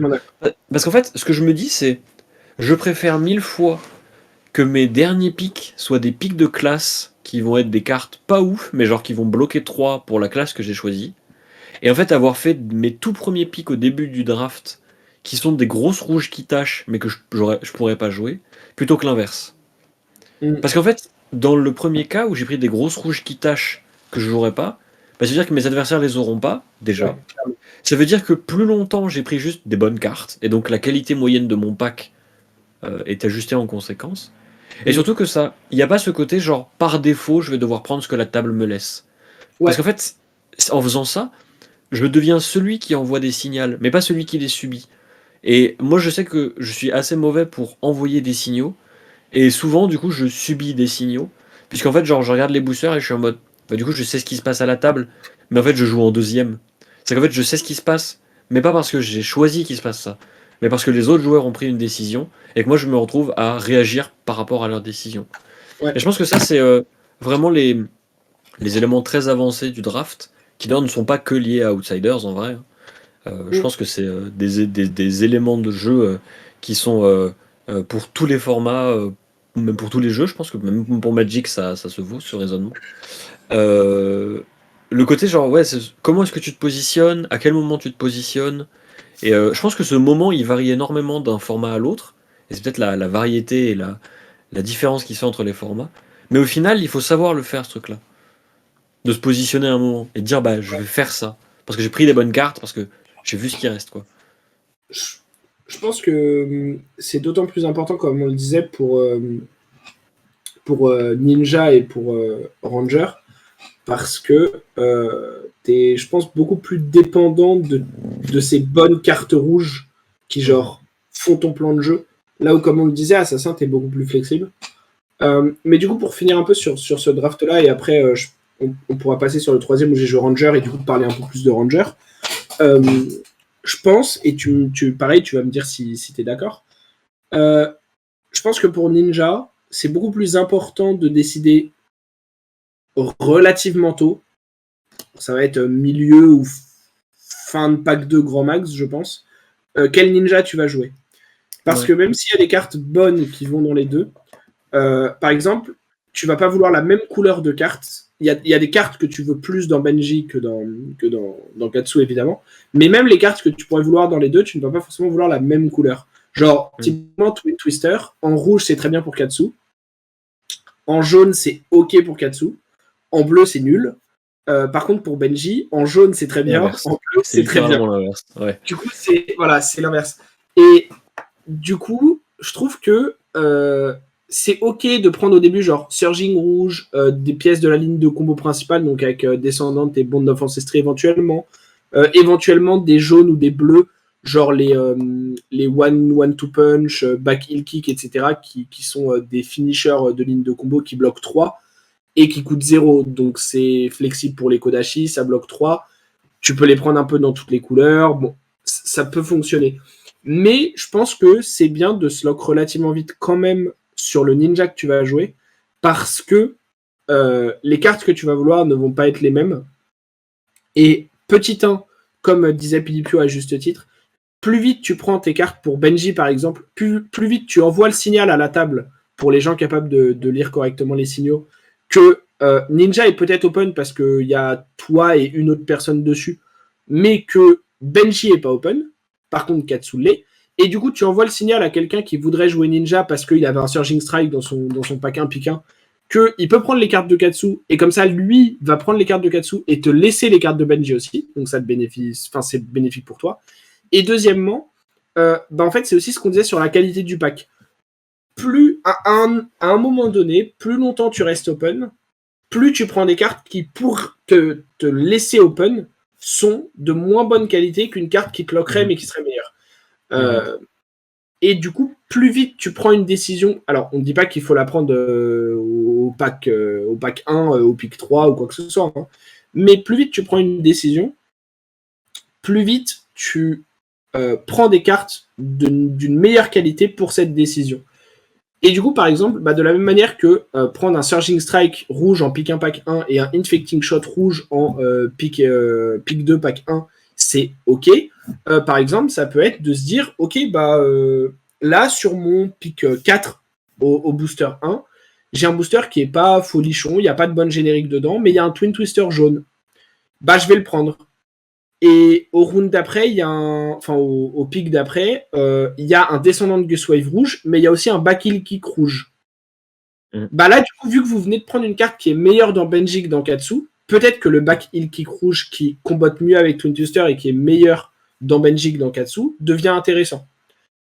Plus que le descendant de Guswave, parce que bah, vous n'avez pas forcément les autres pièces de combo autour qui fonctionnent avec, et surtout, même si vous en avez une ou deux, vous n'allez pas forcément chercher à prendre celle-là dans le booster d'après. À l'inverse, vous pouvez aussi vous dire, bah, je prends descendant de Guswave parce que Twin Twister jaune, ça fonctionne dans Benji, mais selon le choix que vous faites entre la descendante Guswave et le back heel kick, sur le booster d'après, il faudra regarder une carte qui va dans la même direction. Parce que sinon, vous arrêtez pas de faire des compromis et des entre-deux, et vous retrouvez un deck qui est genre, bah, comme celui que moi j'avais, et qui au final était vraiment pas folichon du tout, en fait. Ouais. Juste parce que genre, Mais il je avait pense vécu que... entre deux chaises, en fait. Il était genre, c'était ni l'un ni l'autre, et genre, du coup, il faisait pas bien. C'était pas un bon Katsu, mais c'était pas un bon Benji non plus. Il était un peu en mode, ouais. Du coup, tu sais, en vrai, pour les ninjas, comme tu l'as fait pour les assassins, je pense que les cartes importantes à regarder, pour moi, c'est les Twin Twisters et les Be Like Water. C'est les deux communes qui seront pertinentes, à peu près peu importe le ninja que vous jouez, et qui vous permettront de faire des trucs parce qu'en fait, elles ouvrent les autres cartes ninja. Genre, le Be Like Water, c'est soit comme l'eau, je crois. C'est une carte qui dit quand elle touche, vous pouvez payer une ressource, et si vous le faites, vous choisissez que le nom de Be Like Water devienne celui de Head Jab, Surging Strike ou Twin Twister. Et du coup, ça vous permet de jouer des cartes combo sans forcément avoir les starters. La version jaune et bleu sont très bien dans Benji. La version bleu et rouge sont très bien dans Katsu. Et dans les deux cas, la version bleue paye les Kodashi. Donc en fait, ça sera toujours bien. Et Twin Twisters, je finis juste, tu sais. Et Twin Twisters, ce qui est très bien, c'est que, bah, comme a dit Croissant, je répète, mais la rouge est très bien dans Katsu parce qu'elle tape, tout simplement. La jaune et la bleue, elles sont excellentes dans Benji, je trouve, parce qu'elles sont imbloquables, vont booster la prochaine. Et en fait, la strat que j'avais fait sur le draft dont parle Croissant où il a joué Ninja, c'est je jouais Benji avec des starters qui étaient beaucoup de Twin Twister et de Be Like Water, mais aussi un peu de Mask of Many Faces en fait. Et en fait, mes starters étaient jaunes et bleus, du coup, étaient imbloquables. Et l'étape d'après était toujours rouge. C'est-à-dire qu'en fait, j'avais un spinning wheel kick rouge, j'avais deux recoil rouges, et deux back heel kick rouges. Et en fait, ce qui était trop bien, c'est que du coup, bah, mon starter, il était imbloquable. Donc, comme c'était souvent un Twin Twister, par exemple, bah, il allait booster la carte d'après. Et en fait, la carte d'après, comme elle était rouge, elle présentait juste beaucoup de dégâts tout court, en fait. Et du coup, c'était une bonne carte parce que si je partais pas en combo, c'était souvent des 0 pour 3, ce qui est ok, parce que ça fait 3 de value, c'est bien. Ou alors ça bloque, donc c'était parfait. Et en fait, dans la ligne de combo, ça montait très très très vite à des gros 0 pour 7, 1 pour 7 et des machins comme ça. Et ça tapait super fort. Et c'est ce qui me fait dire aussi que jouer Benji ne veut pas dire prendre que des jaunes et des bleus en fait. Ça veut dire prendre certaines cartes jaunes et bleues et prendre d'autres cartes d'une couleur précise, qui du coup va pas forcément être celle que Katsu recherche. Et du coup, voilà, c'était juste... en fait, ça rejoint l'idée que quand on draft, il faut pas juste genre prendre des bonnes cartes. Parce qu'en fait, en prenant des bonnes cartes, vous allez juste avoir une pile de cartes qui marchent bien à peu près entre elles. Je me suis rendu compte que avoir un plan de jeu, avoir des synergies, si c'est possible de les trouver pendant qu'on draft, en fait, ça permet vraiment de travailler des plays qui vont être très puissants. Et par exemple, sur ce format-là, j'avais deux recoil rouges. Alors, recoil rouge, c'est reculade en français, je crois. C'est une 0 pour 3 qui bloque 3 et qui combo dit si Head Jab est la dernière attaque de la chaîne de combat, et là, quand elle touche un héros, il met une carte de sa main au-dessus de son deck. Donc j'avais deux recoil rouges, mais j'avais aucun Head Jab dans le deck. Mais comme j'étais un animal et que sur ce draft, j'ai piqué énormément d'équipements parce que je voulais avoir des équipements, et d'ailleurs, à mon avis, il y a un monde où il faut qu'on en parle, hein, des équipements dans le format. Du coup, avec mon Wonder with Purpose, qui du coup, c'est errer sans but, je crois en français. Coup de 0, t'as pas de 2, et en gros, quand la carte touche, ce qui va arriver avec Benji, normalement, Ça fait l'effet de 4 sous qui permet de défausser une carte qui coûte 0 pour aller chercher une carte qui a combo. Et en fait, ce que j'ai fait pendant la partie, au moins une fois, mais j'aurais pu le faire une deuxième fois, c'était de pitcher d'activer le Mask of Many Faces, de dire que mon RE sans but allait s'appeler Head Jab, jouer mon RE sans but, il touche, je défausse une 0 cost et je vais chercher Recoil pour faire son effet avec le boost de Benji qui du coup le fait monter à 4, et en plus le on-hit parce que du coup c'était Head Jab juste avant. Et en fait, au moment de la construction, je me suis rendu compte que je pouvais faire un truc comme ça, et je me suis dit, mais en fait, ça, c'est très puissant, en fait. Genre, c'est quelque chose qui, en limité, a vraiment un impact, parce que ça présente à la fois des dégâts, ça va peut-être forcer l'adversaire à dépenser des ressources sur le Wonder Whisper Pose, mais si il peut pas, et qu'il est obligé de subir le recoil, en fait, ça va forcément lui prendre au moins une carte, voire deux. Et du coup, cette toute petite séquence, en fait, était très pertinente, et je pense que savoir ce qu'on veut faire en draft, et je pense que je trouve que ça se ressent encore plus chez les ninjas parce qu'il y a des noms de cartes sur les cartes en plus, donc ça indique des directions. Mais c'est vraiment important, enfin, genre, ça aide quand on draft d'avoir cette envie de faire des trucs précis et de les concrétiser du coup. Ouais, mais c'est clair parce que du coup, quand vous prenez une carte dans votre booster, au-delà de son power level individuel, vous vous dites ah oui, ok, celle-là elle est bien parce que genre elle rentre dans tel play pattern et dans telle situation, genre je peux vraiment rentabiliser son potentiel au maximum. Mhm. Et du coup, vous allez aussi chercher d'autres cartes qui fonctionnent autour pour mettre les X cartes dans leur situation à potentiel maximum, etc. etc. Mais je suis d'accord, c'est assez intéressant. Je vais passer vite sur Ranger pour deux raisons. La première, c'est que je pense que c'est celle où j'ai le moins d'expérience et d'infos dessus. Et deuxièmement, on commence à traîner un petit peu et je pense qu'on On s'est bien raconte sûr notre vie, quoi. à garder l'épisode un peu plus dans la veine des 3 derniers que des 5 d'avant. Du coup, voilà. Donc, effectivement, la troisième draft que j'ai faite, j'ai joué Ranger, j'ai fait un 2. J'ai gagné ma dernière game parce que j'ai révélé des trucs de fou sur Azalea et genre j'ai eu dominate à quasi tous les tours. Mon draft commençait bien puisque mes 4 premiers picks sont Infecting Shot rouge, Lace with Inertia, Infecting Shot rouge. Voilà. Ouf, oui, ça commence bien. Départ, sauf que il s'est avéré qu'on n'était pas super bien positionné pour les Rangers à la table, que mon pack 2 était nul, que j'ai manqué un peu de buff sur la fin, que j'ai aussi eu sur la première game que je fais, je crois que j'ai genre j'ai un Ravenous Rabble rouge qui révèle une bleue, puis un Ravenous Rabble jaune qui révèle une bleue, ce qui m'a un peu mis dans le mal en termes d'output, etc. Enfin bref, il y a aussi eu des trucs dans les games qui ne sont pas super bien passés.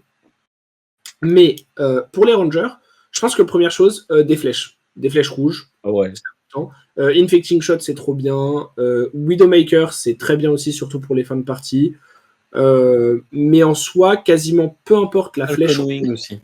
Falcon Wing, j'ai été étonnamment surpris de la qualité de la carte. Genre, bah elle est très cool. Elle est très souvent très cool. C'est un go-again gratuit, donc si avec Azalea par exemple vous la mettez en arsenal ou si vous la reloadez avec Riptide, ça vous permet souvent de faire 2 flèches et donc 2 attaques dans le tour, ce qui est très pertinent. Mais globalement, quasiment peu importe les flèches rouges que vous avez, ce sera bien. Ensuite, il y a les buffs. Les buffs, c'est hyper important, que ce soit pour Azalea, pour mettre des dégâts via les Dominate et pour clore les parties, ou pour Riptide, pour genre jouer un buff, reload la flèche et avoir des play patterns qui sont un peu différents de ceux avec l'arc, et qui des fois peuvent fonctionner sans ressources si on a des flèches à 0 cost. Donc les buffs, c'est très important. Mais il n'y en a pas forcément tant que ça dans le format, donc c'est un peu plus dur à trouver. La troisième chose, c'est plus pour Riptide, c'est les traps, qui vont potentiellement vous permettre de, bien trade contre les attaques réactions des assassins et des ninjas, et les dominate d'Azalea, et 2, qui vont également vous aider à dire, regarde, tu es à 3 points de vie, j'ai 3 traps dans le deck, les 3 vont trigger sur peu importe ce que tu vas faire sur ton tour, donc tu as perdu. Mais tu vois, pour revenir sur les traps, c'est pas mal. Mais attends, juste je finis sur le truc. Et du coup, juste pour spécifier un tout petit peu sur ces 3 catégories, je pense que les flèches, de ma très maigre expérience de jeu, mais aussi ce que je connais du construit et du blitz pour les 2 rangers, je pense que si on a beaucoup de cartes de boost ou d'attaque à 0 qui ont Go Again, genre Ravenous Rabble et Sick Horizon notamment, je pense que les flèches à 0 cost sont très bonnes pour Riptide, parce que du coup, on peut faire genre une action à 0, reload une flèche, jouer la flèche. Et en fait, ça permet de genre ne pas avoir besoin de l'arc et de mettre une carte entière de pitch sur la capacité de l'arc pour jouer notre flèche. Et du coup, on peut jouer des mains de cartes qui peuvent être très efficientes en termes de dégâts et de value. À l'inverse, pour Azalea, je pense que comme on va de toute façon être obligé d'utiliser notre arc pour l'eau d'une flèche, ou rarement la capacité d'Azalea, je pense que c'est mieux de jouer les flèches à un cost juste parce qu'elles ont plus de dégâts. Et que Azalea a encore plus besoin de passer des dégâts que Riptide. Le gros problème de Ranger dans l'absolu, peu importe le nombre de flèches, de buffs, de tout ça que vous avez, c'est que vous n'avez pas d'armes, contrairement aux deux autres classes. Et du coup, vous êtes très sujet à la fatigue. D'où le fait qu'il faut pouvoir setup votre deck et avoir un certain nombre de boosts et de bonnes flèches rouges pour juste avoir les dégâts pour passer, même si l'adversaire décide de beaucoup nous bloquer. Mais tu vois, tu parlais des pièges pour Riptide. Je pense que les pièges, c'est pas important en fait pour Riptide. Genre, je me rends compte que des 2 lignes de texte qu'il a, la plus puissante pour moi, c'est le fait de reload gratuitement en jouant une carte de la main. J'ai l'impression que c'est même en limité, en tout cas, c'est le plus intéressant que j'ai trouvé avec le héros. C'est vraiment ce côté, genre Ravenous Rabble into flèche à 0. C'est pitch bleu comme to fight, mets une flèche, mets un marqueur aim, la tire. C'est ces trucs-là, en fait, qui, à mon avis, rendent le perso très pertinent, mais aussi, du coup, le rendent assez sensible à cet équilibre boost flèche pour un pack de limité. Et qui du coup font que Riptide sollicite des cartes assez précises. Il a besoin de pas mal de boost, mais il aime bien aussi toutes ces cartes qu'on oublie un petit peu, qui genre se jouent de la main et on go again, genre bah Scout the Periphery évidemment, tous ces pièges qui sont plutôt cool, mais on n'a pas forcément besoin de trigger en fait pour qu'ils soient forts, parce que mettre une flèche en arsenal c'est bien en fait. Et en fait, je trouve que parfois à vouloir, et moi le premier, hein, parce que je l'ai fait, tunnel vision sur le côté genre il me faut des pièges pour faire des dégâts, bah en fait t'en oublies un peu que c'est pas comme ça que tu vas gagner, et qu'en fait le dégât que tu fais avec les pièges, ah, c'est vraiment la petite cerise sur le gâteau du ranger quoi. Mais qu'en fait j'ai pas trouvé ça très déterminant au cours d'une partie, mais surtout parce que j'ai pas trouvé ça très régulier en fait. Parce que contrairement au construit où on peut choisir ses pièges, et donc en fait toujours avoir des bons pièges au bon moment, parce qu'en fait on a que des bons pièges, mais en fait en limité, par exemple Bloodrot Trap, le piège à Bloodrot, qui trigger sur le fait que l'adversaire ait activé ou joué une attaque-réaction, bah en fait il y a énormément de situations où ça ne va rien faire. Et où c'est pas grave parce que du coup ça reste une défense-réaction qu'on peut jouer de l'arsenal et c'est pertinent dans le format parce que ça fait des choses, genre y a pas de souci, mais ça ne fera jamais rien de plus que bloquer 3 en fait. Du coup si on s'arrête à ça, c'est une rouge qui bloque 3. Et du coup bah en fait peut-être qu'il vaut mieux avoir autre chose dans le pack. Et du coup c'est pour ça que je dis pas genre que les pièges c'est pas bien, mais plutôt que à vouloir se concentrer sur les pièges, on en oublie qu'en fait ce sont pas des cartes exceptionnelles en termes de value quand elles ne font que défendre. Alors, elles ont de la valeur parce que ce sont des blocs 3, et dans ce format, le fait que ce soit des blocs 3 a une importance, parce qu'il y en a assez peu, en fait, ou que c'est souvent des cartes de classe, du coup des cartes dédiées à la défense qui bloquent 3, c'est pertinent. Mais c'est tout, en fait. Je suis d'accord. Voilà. C'était ma pensée, après avoir joué Ranger. Non, je suis tout à fait d'accord. Vas-y. Mais indéniablement, j'aime pas jouer Ranger. Riptide me réconcilie un petit peu avec la classe, mais c'est pas un style de jeu qui me correspond. J'aime pas. Moi j'aime bien, et je suis déçu de pas réussir à trouver, parce que je vois plein de vidéos passer comme quoi c'est genre Ranger et Azalea spécifiquement, c'est si t'as un bon pool, le meilleur deck en limité, etc. Mais par contre ça m'étonne pas, hein, parce que en fait j'ai remarqué que il est extrêmement difficile dans le format de se défendre correctement d'une Azalea avec un bon pool. Genre si Azalea est... Alors il faut y aller bien sûr, mais si Azalea a un bon pool, Ah, ça fait mal, hein, putain. Flèche rouge sur flèche rouge sur flèche rouge avec Dominate et vas-y que je te mets 3 machins en même temps là. Pouah, Oui, casse c'est la sûr, tête. c'est sûr. C'est sûr, Et c'est sûr. d'ailleurs, du coup j'en profite. Azalea avec Dominate, la meilleure arme contre Azalea avec Dominate, c'est Peace of Mind et une pièce de Seekers. Et d'ailleurs, en vrai, c'est un conseil que j'applique à moi-même, mais que, du coup, je vous donne. Euh, Drafter des équipements. alors, déjà, drafter des équipements. Mais surtout, n'hésitez pas à prendre des équipements euh, sans forcément savoir ce que vous allez en faire. Mon exemple, c'est sur le draft où je suis resté assez open et où j'ai fini par jouer Assassin. Mon premier pick, c'était une Majestic qui brille. C'était Knives Out, couteau tiré. Parce que bah, c'est une Majestic et elle brille, donc bah, ouais, je la prends. Et en plus, elle avait l'intérêt d'être pertinente pour les assassins et les ninjas, donc bah, c'était bonnard. Le Et en fait, deck mon pick tribal. d'après, ah ouais, c'était Blade Cuffs, c'est un équipement commun d'assassin et ninja aussi, qui bloque un et qui a un effet avec les dagues, mais ça n'a pas d'importance. Et en fait, je me suis dit, j'avais le choix entre ça et d'autres génériques que j'aurais mis dans le même panier de cartes pour rester open. Et en fait, je me suis dit, mais les équipements, ils ont une vraie importance parce que ça a une réelle valeur ajoutée de pouvoir bloquer un point de dégâts contre Azalea avec Dominate, mais Oui. aussi contre Benji à certains moments, etc. etc. Et Là, je suis comme sur d'accord. les drafts précédents, je m'étais retrouvé un peu à poil avec genre 2 équipements et pas les meilleurs, bah du coup, je me suis dit, ok, cette fois-ci, je vais essayer de prendre plus d'équipements. Et ça a payé, puisqu'à la fin, j'en avais 7, il me semble, différents. Donc j'avais plusieurs choix et c'était assez agréable. Et surtout, l'intérêt, c'est aussi que j'ai pris des Seekers. Alors en français, c'est équipement de chercheur, je pense, ça doit tenter comme ça. C'est des équipements qui, en instant, se sacrifient en payant une ressource pour opter un et prévenir le prochain dégât qu'on devrait subir. Qui en fait sont excellents avec Peace of Mind. Parce que Peace of Mind, ou Tranquillité d'esprit, je crois, c'est un instant qui coûte 2 et qui en gros prévient la prochaine fois que tu devrais subir des dégâts physiques. Et on prévient 4, 3, 2 en fonction de la couleur. Et crée un jeton Ponder. Et en fait, ce qui est super avec Peace of Mind et un équipement de Seekers, c'est qu'avec une bleue, on peut prévenir jusqu'à 5 dégâts, Mm. avoir un Ponder et opt 1. Et En du fait, coup, ça on fait opte. beaucoup. C'est ça, et Ça, du coup c'est tu optes le pondeur, et du coup, euh, et en fait, le fait de rentabiliser à ce point-là la bleue euh, est vraiment fort, et genre, c'est vraiment intéressant. Et en même temps, je trouve que c'est pas ultra pertinent d'avoir plus de Seekers que tu n'as de Peace of Mind, et inversement. Mm.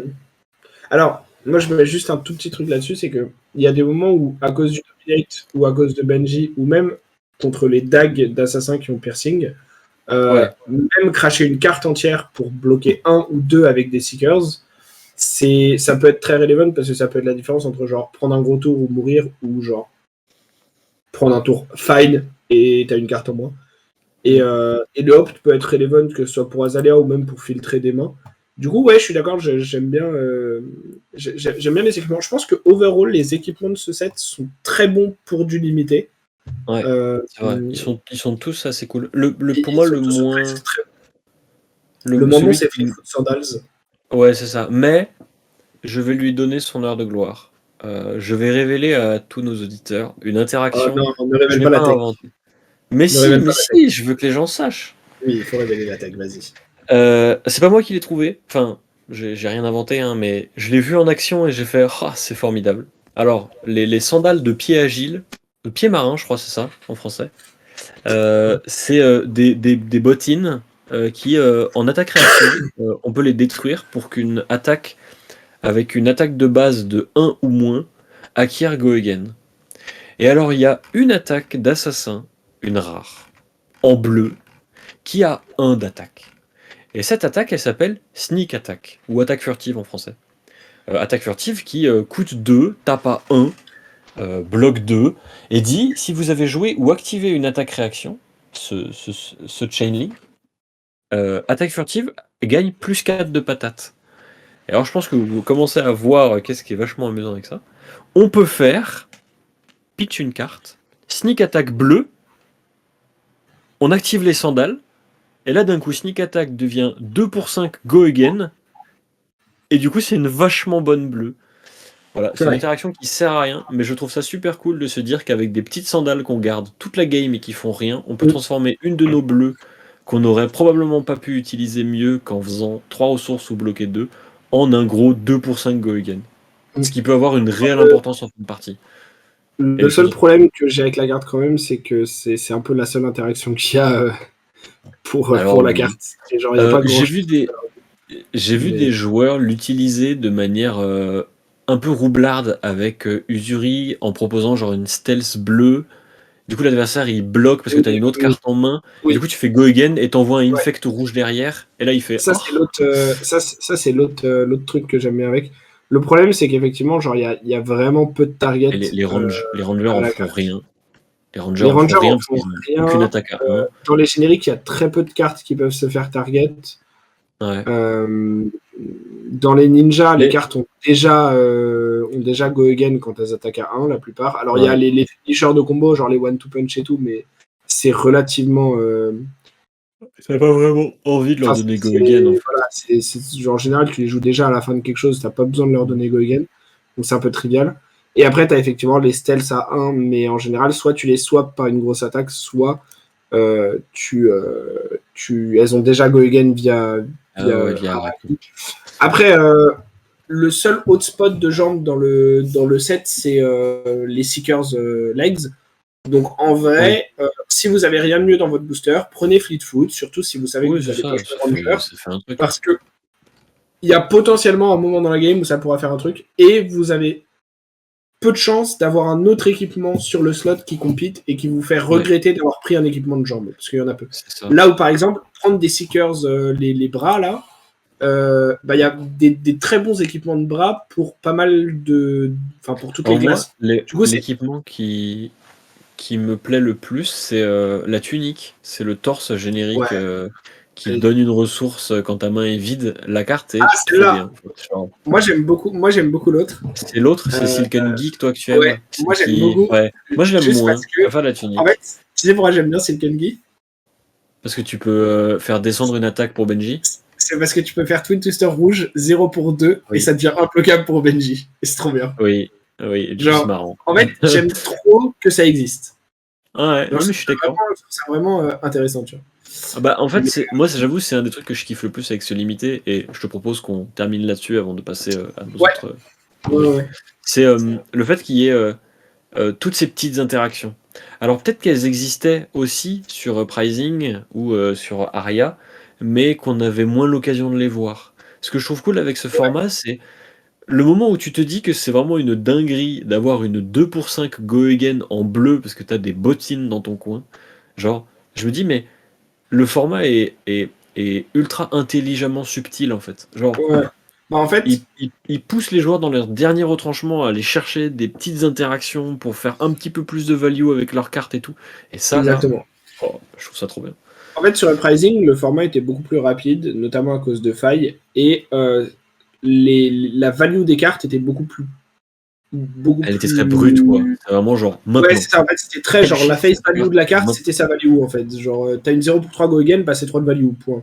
Ouais. Et, euh, et là, on est dans un format où le pitch stack est plus important, la fatigue est un risque réel, et du coup, t'as plein de choses où faut optimiser chaque point de value. Et quand faut optimiser, bah, c'est pas toujours avec la face value. Et c'est pas toujours genre très straightforward d'optimiser genre la value d'une carte. Parce que comme tu dis, sinon Sneak Attack, bah juste la bleue on la pitch. C'est comme ça qu'on l'optimise. Mais si t'as les fleet foot, bah Ah, peut-être là qu'il y a des tricks la bleue que est en fait bien. t'as bleu en fin de partie que t'as pitché toute la game parce que tu sais que tu vas te retrouver au deuxième ou troisième cycle. Bah là où les deux joueurs sont que avec des bleus, toi t'en as encore une qui présente 5. Go again. Ouais. Ouais.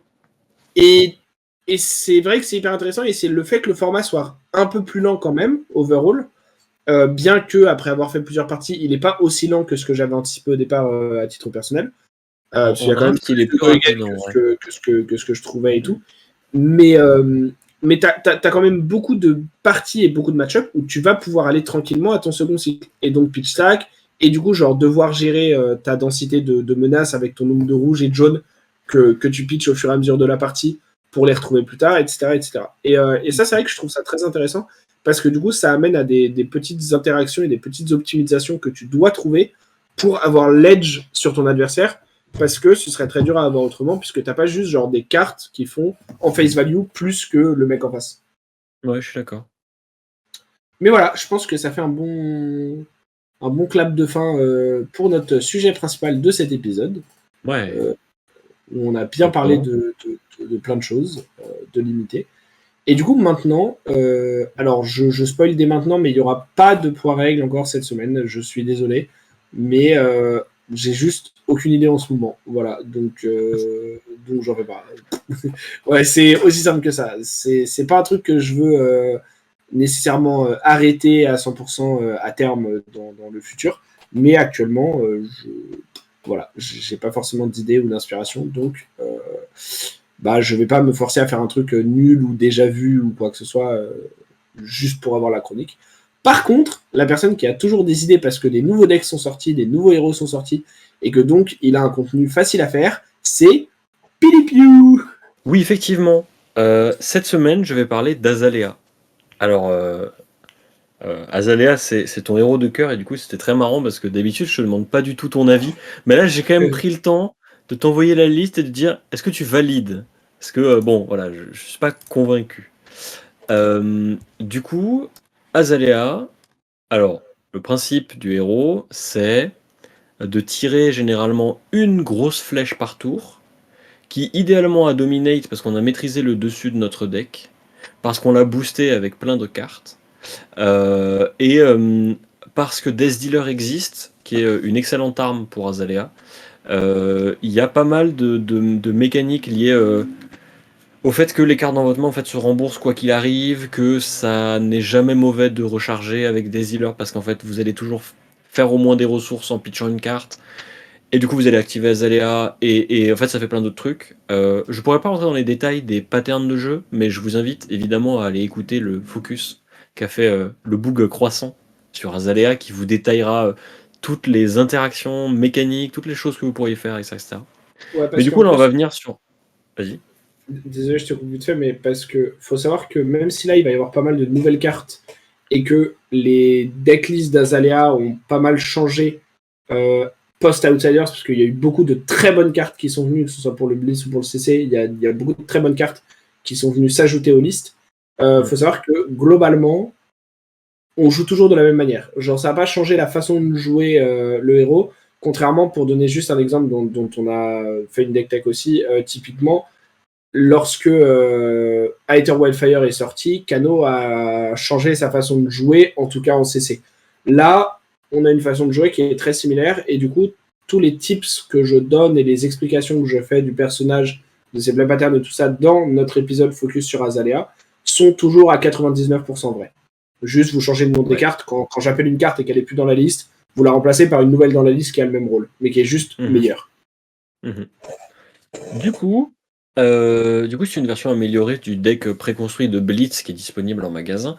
Mais non, c'est une version qui change pas mal. C'est-à-dire que j'ai enlevé beaucoup de cartes du deck de Blitz pour les remplacer par des communes et ou des rares.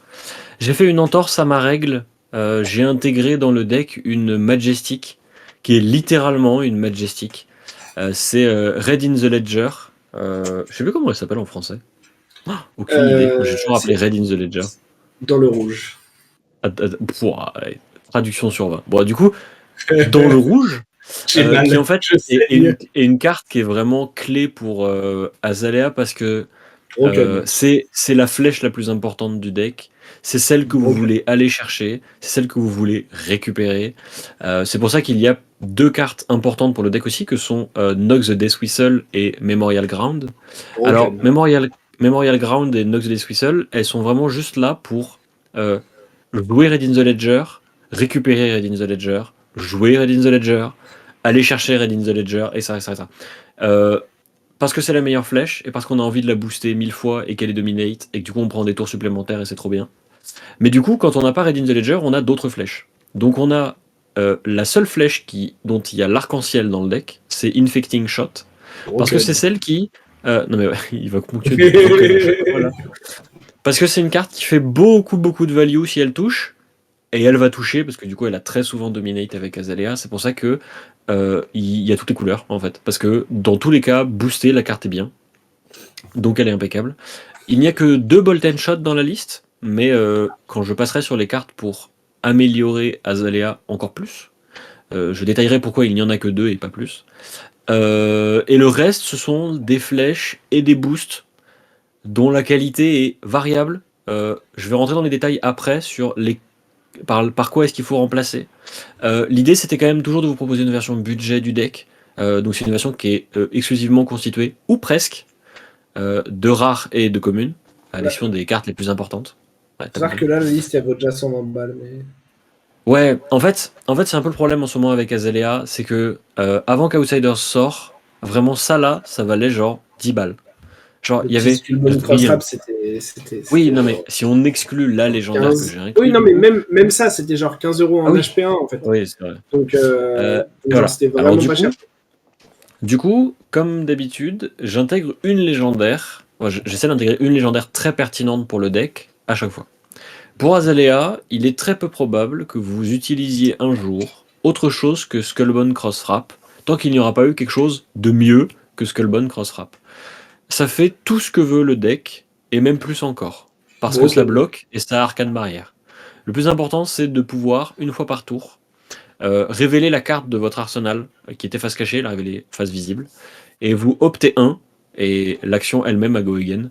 Ce qui du coup en fait vous donne des informations. Et en fait ça rejoint ce que disait Croissant à chaque fois qu'il parle de ces Broken. decks-là, genre Kano et Azalea, c'est broken déjà. Et ensuite ça donne plein d'informations.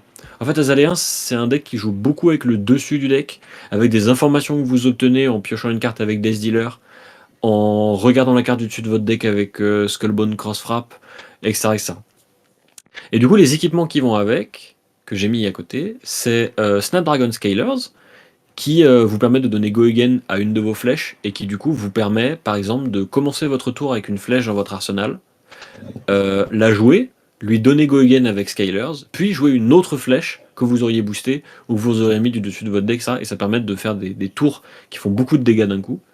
Ça vous permet en fait de rentabiliser des mains pleines que vous aurez laissé votre adversaire parce que vous lui avez mis un Red in the Ledger aussi, qui est assez important pour le deck. Et avec, vous avez un torse très pertinent pour Azalea, parce qu'il va probablement combler le vide qui est unique, c'est Blossom of Spring. Alors, ça ne s'utilise qu'une fois, c'est assez prévisible, mais de toute manière, Azalea n'est pas un deck qui cache des trucs, tout est très visible, donc vous allez utiliser la ressource pour ça. Et les brassards, c'est Bullseye's Bracer, ou Bras dans le mille en français, qui vous permettent, dans la même veine que Snapdragon Scalers en fait, de d'augmenter la taille de votre tour, d'augmenter le nombre d'attaques que vous allez faire dans le même tour, en rechargeant gratuitement une flèche. Voilà. Bah maintenant, je propose qu'on passe aux cartes pour améliorer, à moins que tu aies un truc à rajouter, mon cher Croissant. Juste que j'ai beaucoup dit Broken parce que j'en rigole en vrai parce que il y a beaucoup de gens dans la communauté actuellement qui commencent à dire que Azalea va être problématique et tout ça parce que ça fait du 13 dominate tous les tours, ne peut pas jouer avec Red in the Ledger. Et en vrai, c'est totalement faux. Du coup, je suis un peu sarcastique sur le Broken. Le deck est très bon hein, et les cartes d'Outsiders Oui, sont très ça bonnes. fait des trucs hein, comme deck, Mais il n'y a aucun doute. mais je pense qu'il y a vraiment des contres assez clairs et juste pour l'instant, les gens ne les ont pas adaptés, ne les jouent pas, ne les ont pas testés et voilà.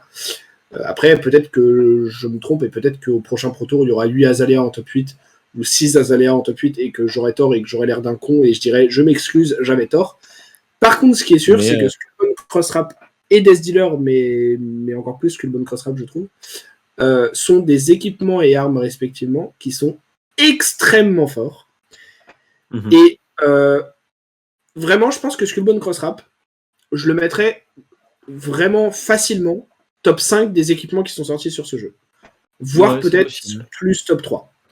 Mais La ce qui est raison pour amusant, laquelle c'est c'était que pas évident avant, c'est que Azalea était pas bonne pour ouais, plein de le reste de la raisons. classe, c'était pas bien. Voilà, la consistance. Alors, pas le reste de la classe, parce que Lexi était déjà forte, mais Azalea, pour Ouais. des questions de consistance, pour des questions de power level de ses cartes, etc., n'était pas assez bonne.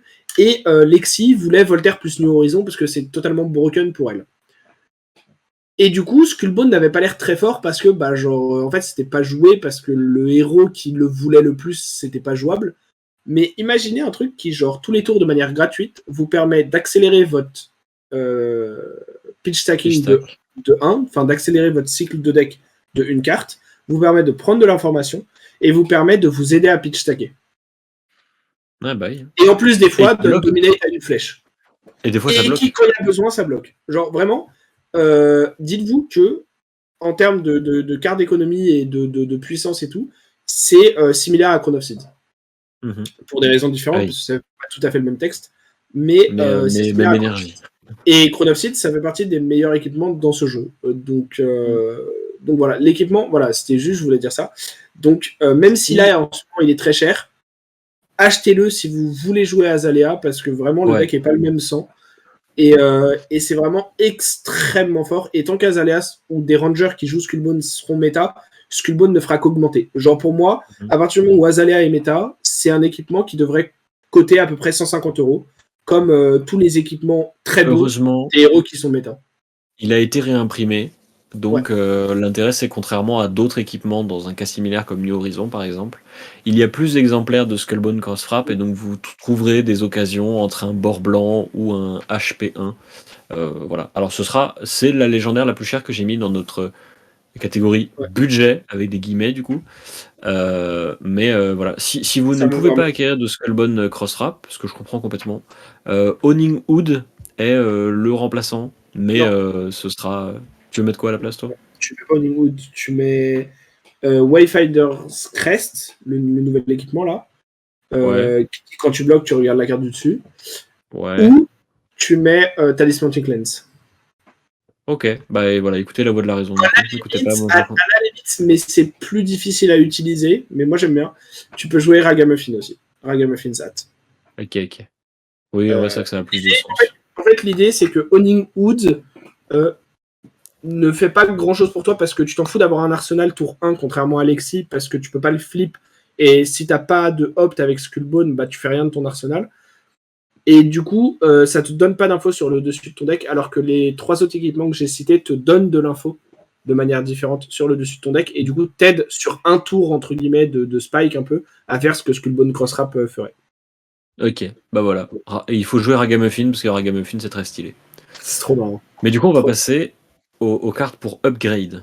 Alors, dans les cartes pour upgrade, j'ai évidemment mis toutes les Majestics de ces morts qui valent super cher maintenant. Donc, j'ai mis des génériques que sont E-Strike, Premeditate. Bon, Premeditate, c'est pas vraiment une générique en vrai. Premeditate, c'est une carte Ranger. Ne Ouais, vous y trompez pas. Il y a marqué générique en bas, mais on sait tous. En vrai, voilà. On connaît la vérité. Mais c'est surtout E-Strike, parce que E-Strike permet de faire ce que permet de faire Ravenous Rabble, c'est-à-dire augmenter la taille de votre tour, augmenter le nombre de decks que vous faites. La value est toujours bonne avec E-Strike. Vous, en fait, même piocher dans ce deck, c'est bien, parce qu'en fait, ça veut dire que vous allez toujours avoir un arsenal. Donc vous pouvez le révéler sur Crossfrap, le Flippity Flop pour Azalea, et ça sera, enfin genre voilà, c'est toujours très bien. Les Majestics, les boosts intéressants pour le deck sont évidemment Melting Point, Deadeye, Seek and Destroy et Premeditate, qui sont en fait littéralement des meilleures versions des boosts qu'il y a actuellement dans la version que je vous ai présentée avant. Soit parce qu'ils bloquent 3, soit parce qu'ils donnent 1 d'attaque supplémentaire, soit parce qu'ils bloquent 3 et qu'ils ont le bon compte de ressources, soit parce qu'ils font beaucoup de choses, genre Premeditate, ça fait beaucoup de points et ça fait un ponder, et c'est vachement fort. Vous avez évidemment la carte dont tout le monde parle, parce qu'elle est super forte, le Codex of Frailty, qui en fait vient remplacer, avant Azalea jouer Memorial Ground, parce que ça permettait de remettre le Red in the Ledger au-dessus du deck. La Codex of Frailty remet le Red in the Ledger dans l'arsenal, mais bon, c'est pas mal quand même, parce que si c'est pas Red in the Ledger, ce sera un Death Touch, ou n'importe quelle autre flèche du deck en fait, donc c'est très bien. J'ai intégré aussi Endless Arrow, alors qu'il n'est pas tout le temps joué. Il y a certaines listes Azalea qui la jouent, d'autres qui la jouent pas. C'est bien meilleur dans Lexi que ça n'est dans Azalea, mais c'est pertinent dans certains match-ups, Endless Arrow, pour gratter des points, pour gérer les dragons que sont de Dromai, pire match-up du deck. Il faut bien un peu de trucs pour s'en occuper. Mais c'est pas une carte qu'il vous faudra acquérir en toute urgence. Par contre, je vous conseille vivement d'acquérir la carte qui est en bas de la liste et qui est actuellement cachée, qui est Rain Razors. Parce que Rain Razors, c'est très bien. Ça permet de jouer beaucoup plus de Bolt and Shot. Ça permet d'avoir des tours où vous allez tirer plus d'une flèche qui seront vachement mieux parce que ça fait beaucoup de points. Et le reste du temps, ce sera une jaune, donc en fait, vous pouvez la pitcher quoi qu'il arrive. Accessoirement, contre les decks les plus défensifs, c'est une de vos armes pour clore les parties. Parce que vous pouvez pitch stacker ça avec d'autres trucs et ça fait des bizarreries. Voilà. J'ai aussi intégré quelques pièges un petit peu pertinents qui pourraient faire des choses et des défenses-réactions que vous auriez l'occasion de jouer. Et j'ai aussi intégré Battering Bolt parce que c'est une flèche qui pop les dragons. Voilà. Mm. C'est littéralement la seule utilité de la flèche. Mais du coup, c'est une Majestic L'effort qui Conjuring aussi. actuellement. Ok.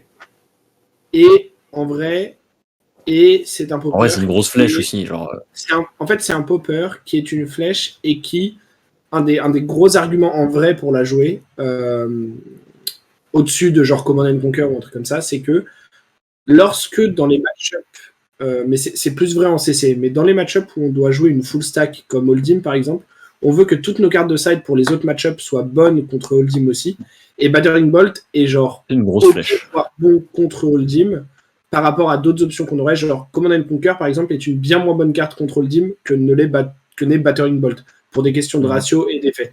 Du coup, on a beaucoup plus envie de jouer Battering Bolt comme popper parce que ça permet, quand on doit la jouer pour d'autres raisons, de garder des ratios que d'autres choses. Voilà. Mais effectivement, vu que la carte actuellement coûte 15 balles, si vous avez genre des cut down to size Voilà. sur le côté, franchement, surtout en blitz où il n'y a pas de side et tout, ça peut faire le compte pour le moment, ou des Death Touch par exemple. Et vous n'avez même pas besoin d'en mettre si vous n'avez pas de Dromai ou de Prisme dans votre méta. Il y a juste un truc que je voudrais dire, parce que je suis pas Remorseless aussi, c'est bien. avec. Ouais, les Marseille, c'est très bien aussi, c'est une très bonne flèche. C'est Il y une a grosse flèche Majestic qu'il faut acheter. Il y a un truc que je voudrais dire. Alors déjà, acheter Codex of Reality et Premeditate en priorité si vous avez le budget pour. Ça dégoûte Parce parce que c'est si cher pour rien. genre, c'est excellentissime pour le deck. Ensuite, même si ça a bien monté, Deadeye et Melting Point pardon, sont très bons parce que ce sont des cartes qui bloquent 3 dans nos buffs. Et pour plein de raisons que j'explique, on va pas revenir dessus dans la vidéo focus sur Azalea, les buffs qui bloquent 3, c'est excellent. Hit Sticker, alors c'est pas très cher, donc vous pouvez la récupérer, mais en vrai, c'est une carte qui est bien meilleure dans Lexic, dans Azalea, parce qu'on a envie que nos cartes dans l'arsenal soient face down. Mais tu vois, ça reste ok. J'imagine un monde où, avec des cartes qui sortent dans le futur, Hitseeker soit plus joué. Genre, ça me choquerait pas qu'on ait un moment en équipement qui permette de rentabiliser Hitseeker, de l'utiliser à fond et tout. Mais déjà, par exemple, si tu joues avec Crow's Nest ou si tu joues avec Sandscour et que tu as envie d'avoir des M-Counter, ça fonctionne avec. Donc il y a pas mal de trucs qui peuvent fonctionner. Et de toute façon, si vous aimez bien Ranger, il y a des chances qu'à un moment donné, vous essayez Riptide et ou Lexi et ou des futurs Rangers. Et Hitseeker sera probablement fort là-dedans. Donc, comme là, c'est pas une des cartes qui a beaucoup monté suite au spoil d'Azalea, enfin à Outsiders, pardon, parce que c'est pas la meilleure carte dans Azalea, ça vaut le coup de la pick-up maintenant. La dernière chose que je voudrais dire, c'est si vous n'avez pas le budget pour prendre tout ce qui est dans la liste de Pilipiu, qui est normal, parce que ça casse la tête. Ce qui est normal parce que c'est un gros budget. Battering Bolt pour le début, vous pouvez laisser tomber. Et les deux autres cartes aussi qui cotent un peu, que vous pouvez laisser tomber selon moi pour le moment, c'est Enlightened Strike et Rain Razor. Ça paraît très bizarre, mais c'est des cartes qui sont actuellement discutées par les joueurs compétitifs pro d'Azalea et les joueurs qui se mettent à traîner beaucoup le héros comme des cartes cuttable.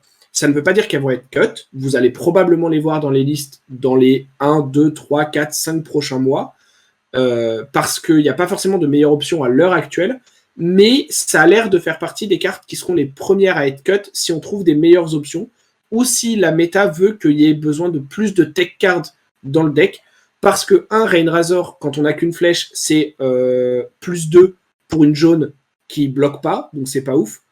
Donc c'est fort que avec les Bolt and Shot, mais les Bolt and Shot, c'est pas forcément nos meilleurs arrows, parce que c'est des arrows qui sont relativement en dessous du rate si on ne leur met pas de buff. Et à côté, E-Strike, c'est flexible, mais on commence à ressentir qu'en termes de power level, on a grimpé d'un cran avec les cartes d'Outsiders et E-Strike commence à être légèrement à la traîne, même si ça paraît très bizarre de dire ça. Donc pour l'instant, ça reste parce que c'est hyper flexible et ça bloque 3 et qu'il n'y a pas forcément mieux. Mais voilà, comme E-Strike et Rain Razor sont des cartes qui sont respectivement tout aussi chères que le reste dans la liste, moi, c'est sur celle-là que je conseillerais de passer pour le moment si vous ne pouvez pas acheter tout ce qu'il y a. À l'inverse, par exemple, comme j'ai dit, Premeditate et Codex, si vous avez le budget et que vous voulez jouer à Azalea, même Lexi, snappez-les, prenez-les maintenant. Voilà, je voulais juste revenir là-dessus parce que comme tu les avais présentées comme, je pense, un peu plus importantes qu'elles ne sont post-Outsiders. Genre, avant Outsiders, je t'aurais dit oui, Rain Razor et Strike, c'est genre trop bien pour les. Parce que de toute manière, la liste de cartes pour upgrade correspond à toutes les cartes qu'il faut que vous gardiez en ligne de mire si le héros vous plaît et vous vous dites ah bah qu'est-ce qu'il me faudrait pour aller plus loin avec ce héros, et du coup bah voilà, vous avez une liste des cartes qui sont pertinentes, que vous allez voir et revoir. Si vous les avez ouvertes dans des boîtes, bah tant mieux, vous les avez déjà, pas besoin de les acheter. Voilà, c'est plutôt dans ce sens-là. Accessoirement dans les équipements, j'ai mis la tunique en torse. Ce qui est assez cool, c'est que Azalea n'a pas besoin de beaucoup plus de légendaires que sa tête, qui est déjà dans l'autre liste. Et la seule légendaire dont elle aurait besoin après, c'est la tunique. Voilà, mais comme à chaque fois, c'est une générique, donc en fait, ce sera jamais un mauvais achat. Et j'ai mis en side, surtout en Blitz, fonctionnera très bien pour vos premières parties. Genre vraiment un moment. Et j'ai mis en side Trench of Sunken Treasure, déjà parce qu'il y a un pirate dessus, et que ça fera plaisir à Outal. Deuxièmement parce que... Nul Rune Robe. Ouais, voilà, c'est juste Nul Rune Robe en mieux, donc voilà. Si un moment, il faut dire, quand on commence à acheter des grosses cartes, voilà, si on peut avoir une Nul Rune Robe légendaire, c'est quand même vachement mieux qu'une simple Nul Rune Robe de gueux commune que tout le monde a. Et d'ailleurs, si vous voulez prendre une Nul Rune Robe améliorée, prenez l'Extended Art pour vraiment flex sur oui, bah oui, Extended Art, Cold Foil. Voilà. Une Nul Rune Robe pour flex. Mais voilà, après ça, c'est clairement pas l'achat premier. Je pense que ça conclut notre épisode. Yes. Voilà. Merci de nous avoir écoutés. Je profite de la fin de cet épisode pour vous indiquer que... Alors au moment où on enregistre cet épisode, on est mardi. Mais ce dimanche, nous allons, probablement après la sortie de cet épisode, pas très longtemps après, probablement en fin d'après-midi, on va faire le tirage au sort des giveaways qu'on a indiqué dans l'épisode de Review d'Outsiders. Et de toute manière, on s'occupera de faire des annonces. Enfin, on vous indiquera tout ça. Un peu bizarre de parler de ça maintenant alors qu'on est mardi et qu'en fait ça sortira dimanche. Enfin, mais je me comprends. Voilà, vous devriez avoir des infos sur les giveaways qui arrivent assez vite. Merci de nous avoir écoutés. Merci Croissant de m'avoir accompagné. Et sur ce, je vous souhaite une bonne semaine et à la semaine prochaine.